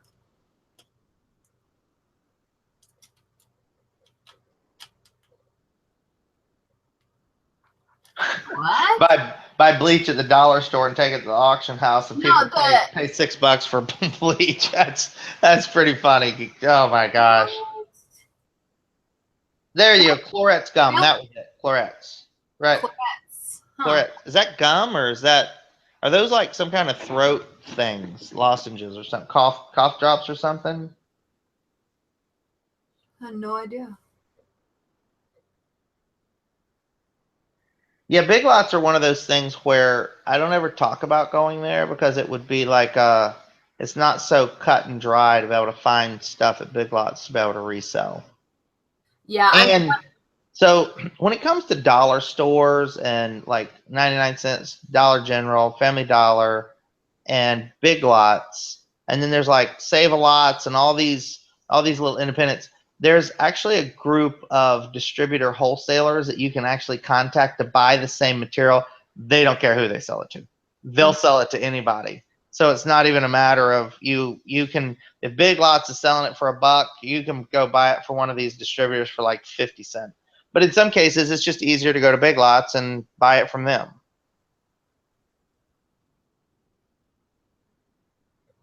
Right. So little Matt says they're often one and done, but that's because that product has been spread across their entire chain. So there's probably a so sometimes Big Lots one and dones they were doing a test buy. So they end up bringing in, 100,000 of something, and then they throw it out across the market to see which stores it actually work the best in, and then they'll kind of turn it into a regional purchase, or it won't test very well, and that's why it's a one and done. But if you find a product and then you go back and they're like, yeah, we're not going to carry that anymore, that means it didn't test well in other areas, and that would be the point where you would go to the distributor that was supplying that to them and see if you can buy the rest of it. And that's kind of how that works. I know that's bigger than what most of you guys do, but that's kind of what I do. Yeah, see me, I would clear the shelf, and then the next time I was in the area, I would look at doing it again. But no, one of the first things I'm gonna do next week when I have like a full kid-free day is I'm probably gonna travel to Topeka and just source all day long.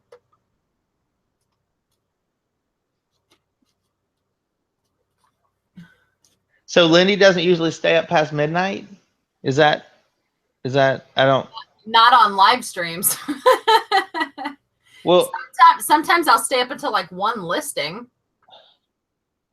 but not every night. Well, it's not that people are so afraid to go find a distributor, and typically when you go up and you're like, yeah, I really like those clorets, and they're like, okay, well, yeah, we got 500,000 of them. At that point, you're like, I'm thinking of a few hundred, and they're like, we can't do that. And that's typically what happens when you're trying to deal with a distributor or wholesaler. It's very, very difficult, and that's why in a way it's so much easier to go. And if it was a smaller operation than say Big Lots, you could actually go and I'll use Publix as an example. So Publix here, I go and I find a product that I could buy in housewares through Publix. I can ask them to bring me in pallets. Publix will order those items and bring them in at that price. So you go in there and you catch something on sale, you can be like, hey, I want 1,000 of these. They'll order them and bring them in to you at whatever that sale price is. Not all retailers will do that.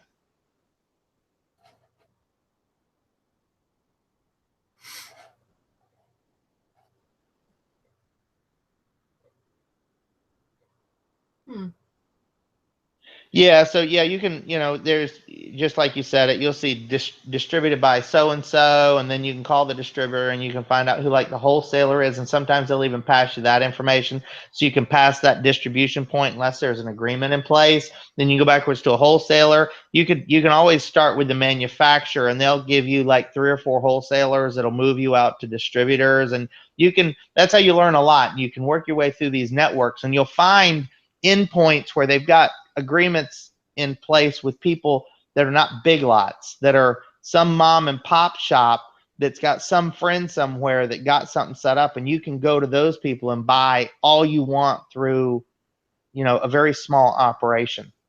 There's the buying and selling it's limitless. It's only limited by your imagination and money. Lindey has all the imagination. Do I? You do. Very imaginative. Listen, I was impressed when you schooled the world on Chupa Chups. I'm like, this girl's got it going on. Oh, you saw it even then? I did. And The Rockstar was like, I don't know why I didn't think of sauce? that. I'm like, because you don't think about going to a dollar store and buying candy. I mean, not many people do. I do. I like to go to dollar stores and buy laundry baskets personally for $1, and you put them up on Amazon for a few dollars. Yep. I sell barbecue sauce too, Dave. I can't wait for barbecue season to roll around. Barbecue that barbecue sauce, you get you some BOGOs going on. You get Publix or whoever your local grocery is to bring you in pallets. When they put it on sale, you can rain check up to, like, Publix here will let you do 1,000 pieces of something on BOGO. It's sick. You can put some hurt on a marketplace by bringing it all in, and then you can put it out there for sale. And Amazon is a great place for food items, but you got to get ungated, which means you got to meet all the requirements. And we go through that whole mess again. Yeah, so that getting on that on Amazon is probably going to take a little while. I mean, I sell a little bit of barbecue sauce on eBay every barbecue season. Like not enough to like be like, well, I'm gonna go buy a pallet. But I can imagine it would do a lot better on Amazon. Lindey Lou, are you kin to I was going someplace with this joke with Cindy Lou Who. Cindy Lou Who. Cindy Lou Who. No, Are you part of the Who family? Lindey Lou Who. That's actually that was my nickname when I was a little girl. My dad used to call me Lindey Lou all the time. Lindey Lou Who and Cindy Lou Who. Twin Who's. That would make me the Grinch. I'm the Grinch. Yeah. Do I like Casey Masterpiece barbecue sauce? It's fair. Can I resell it? Yes, I like it. Yes. I don't know. I mean, you're eat basing it? it on whether it's delicious. Listen, can I resell it? Then yes, I like it very, very, very much. Sweet Baby Ray's is the taste approved sauce in my house. We go through a lot of Sweet Baby Ray's. Okay, somebody says somebody didn't answer a question on something PL stuff. What? Where? I don't know. PL stuff. What was the question? You said they still don't answer the PL. So what? Did I miss a question? Yum yum. Amazon has too many gates. By the time I'm ungated in all of them, I'll be living in a gated retirement community. You will. And you'll be rich. Rich. Funny. I know you guys see me pull out that gate every morning, and you've got a clear picture of that fountain right in front of those gates. You guys see it every morning in the videos. Oh, man. There you go, showing off again, Dave. Well, he said he's going to be, living in a gated retirement community. I'm not in a retirement community, though. I'm close. I'm close to being the appropriate age to live in one of those, but I'm not going to live in one of those. Which question? Which question was it? Kinetic. Which question was it? Lindey started to ask you, but you were not 100% on the question. Lindey asked me something, but I didn't know. I'm trying to find out. I'm starting to get delirious. It's getting late. I'm like looking at the chat. Like, well, you're reading these. You're typing your chat too, like I'm about to pass out, and then you're talking, and I'm like, wait a minute, what? Are you doing like I do? You got, Lauren Lee's got my chat, and she's typing as me, and I'm like, what are you doing? A truckload of Taco Bell Diablo sauce. See, the problem with a truckload of Taco Bell Diablo sauce is other people are going to start selling Taco Bell Diablo sauce, and I'm going to be screwed. So me and Kinetic had this discussion about Coleman grills. Am I remembering it correctly? And I explained how when 10,000 of your closest friends all start selling that barbecue sauce, you got the wrong product. And that's why they do that. They go out, and unless you're big enough to absorb that hit, because when you think you're the only one that's going to buy that pallet and then 50 other people all buy pallets, well, then it's a race to the bottom on pricing. And that's why I try to push everybody to looking at unique items. And that's where used clothing is always such a win-win-win, because it's very unlikely that any 2 or 3 resellers are going to end up with the exact pair of jeans or shirts. And that's what the whole thing's always about. You got to think big. Big, big, big. Okay, so there's the question, Dave. How long do you test a product before ordering it? So I've had these for a couple days, and I've ordered 10 more pair of different types, and then they'll come in over the next couple weeks, because it's some of these people are drop shipping through, you ordered on Amazon, but they're actually buying it on AliExpress, and they're doing their little drop shipping crap. And at some point they'll come in, and then I'll use them for a few days, charge them, discharge them, mess with them, see how well they work. And then I'll just decide which ones I like the best. And then I'll go out. So you're talking about maybe a month or so. Then I'll go out. Then I've got to find, the exact ones on AliExpress. So then I can buy those and verify they're the same ones. And then once I've got that information, because see, AliExpress, when you buy it from them, you'll have all the original manufacturer information in the packaging. They don't hide it. And that's really the trick, the key. Then you go to Alibaba, and I'll ask for some samples. And that's why I said this process takes me 2 or 3 months to nail it all the way down. And then you have to go through the coming up with the brand, having your packaging made, having whatever you're going to have printed on these things. And the manufacturer will take care of all that. You got to make sure there's no Chinese writing left on any of this stuff, because sometimes you get those packages that'll have somebody's name on it, and then it'll have Chinese letters. That's it. If I had to guess, probably 50 to 60% of everything on the business-to-business marketplace side of Amazon is all just people importing from China and branding it, because that's what most of this stuff really is. You're talking a good 2 to 3 months. And then once it gets here, that's when the real work begins, because at that point, you're dealing with a product that has no sales ranking on Amazon. That is the trick that I cannot discuss openly in a video.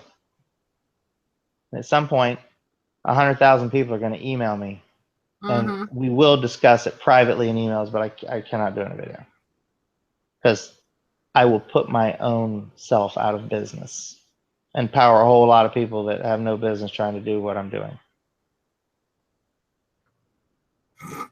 Empower me, Dave. Drive I know, me. right? I can empower, I can empower a whole lot of people, but I can't go getting crazy and putting it out where, all of a sudden that one, as much as I'd like one of my videos to go viral, I don't want that one to go, 10 million people are like, oh, that's how easy it is. Oh, we can, done. Then Yeah, right. That'll take the fun right out of it.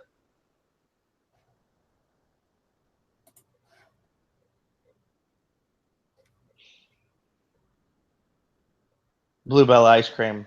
Yes, Bluebell is quite delicious. I love their Dutch chocolate. Yeah, Dave, you wait until you get a couple thousand more subs, and your email inbox is going to go crazy. Luckily, I have a whole lot of help with that. So once we get that, like Lauren Lee now, she answers most of the questions and comments, and she reads the emails and helps me put together stuff to talk about in videos. And then once it gets too big, I have a whole lot of real nice ladies at the office that I'll be like, you will answer all these emails.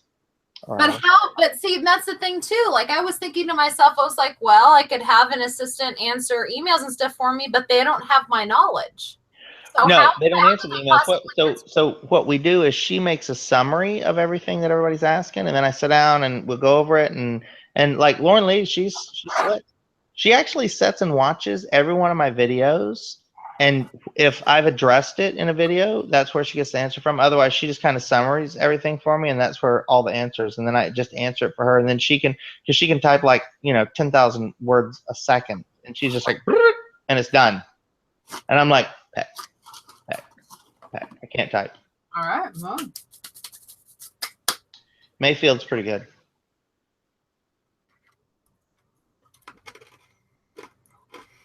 Dave, we've gone 2.5 hours again. I'm gonna have to go to bed, dude.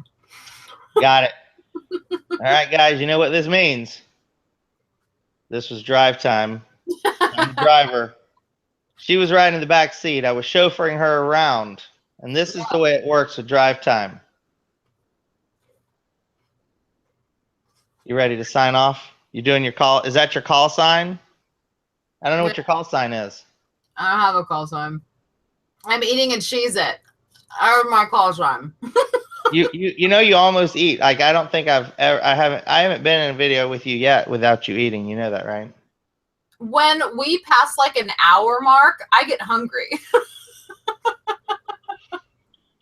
It happens. All right, guys. Lindey says that's it. This has been wonderful. I'm so excited. This was my first live stream on my channel. Yeah. And I know you guys are only here because of Lindey and Casey, but that's all right. I still feel pretty good about it. I'm sure that people are here for you too, Dave. There was at least a couple. I want to thank Don. Don, you know, Don likes it. And Mother's mustacheables. Thank you. Mother's mustache. Mother's mustache. I can't even say that with a straight face because that's a crazy name. I not to be mean, but I think if I was at Halloween Horror Nights, there's going to be some creature there called Mother's Mustache or something, and it's going to chase me. That's I'm not saying that wouldn't be awesome because I've been chased by crazier things than a giant Mother's Mustache. Oh my gosh. Okay. All right, is that it? All we got to do is sign off. All right, All guys. you have to do is hit stop. Bye. Drive time first thing in the morning, guys. See ya.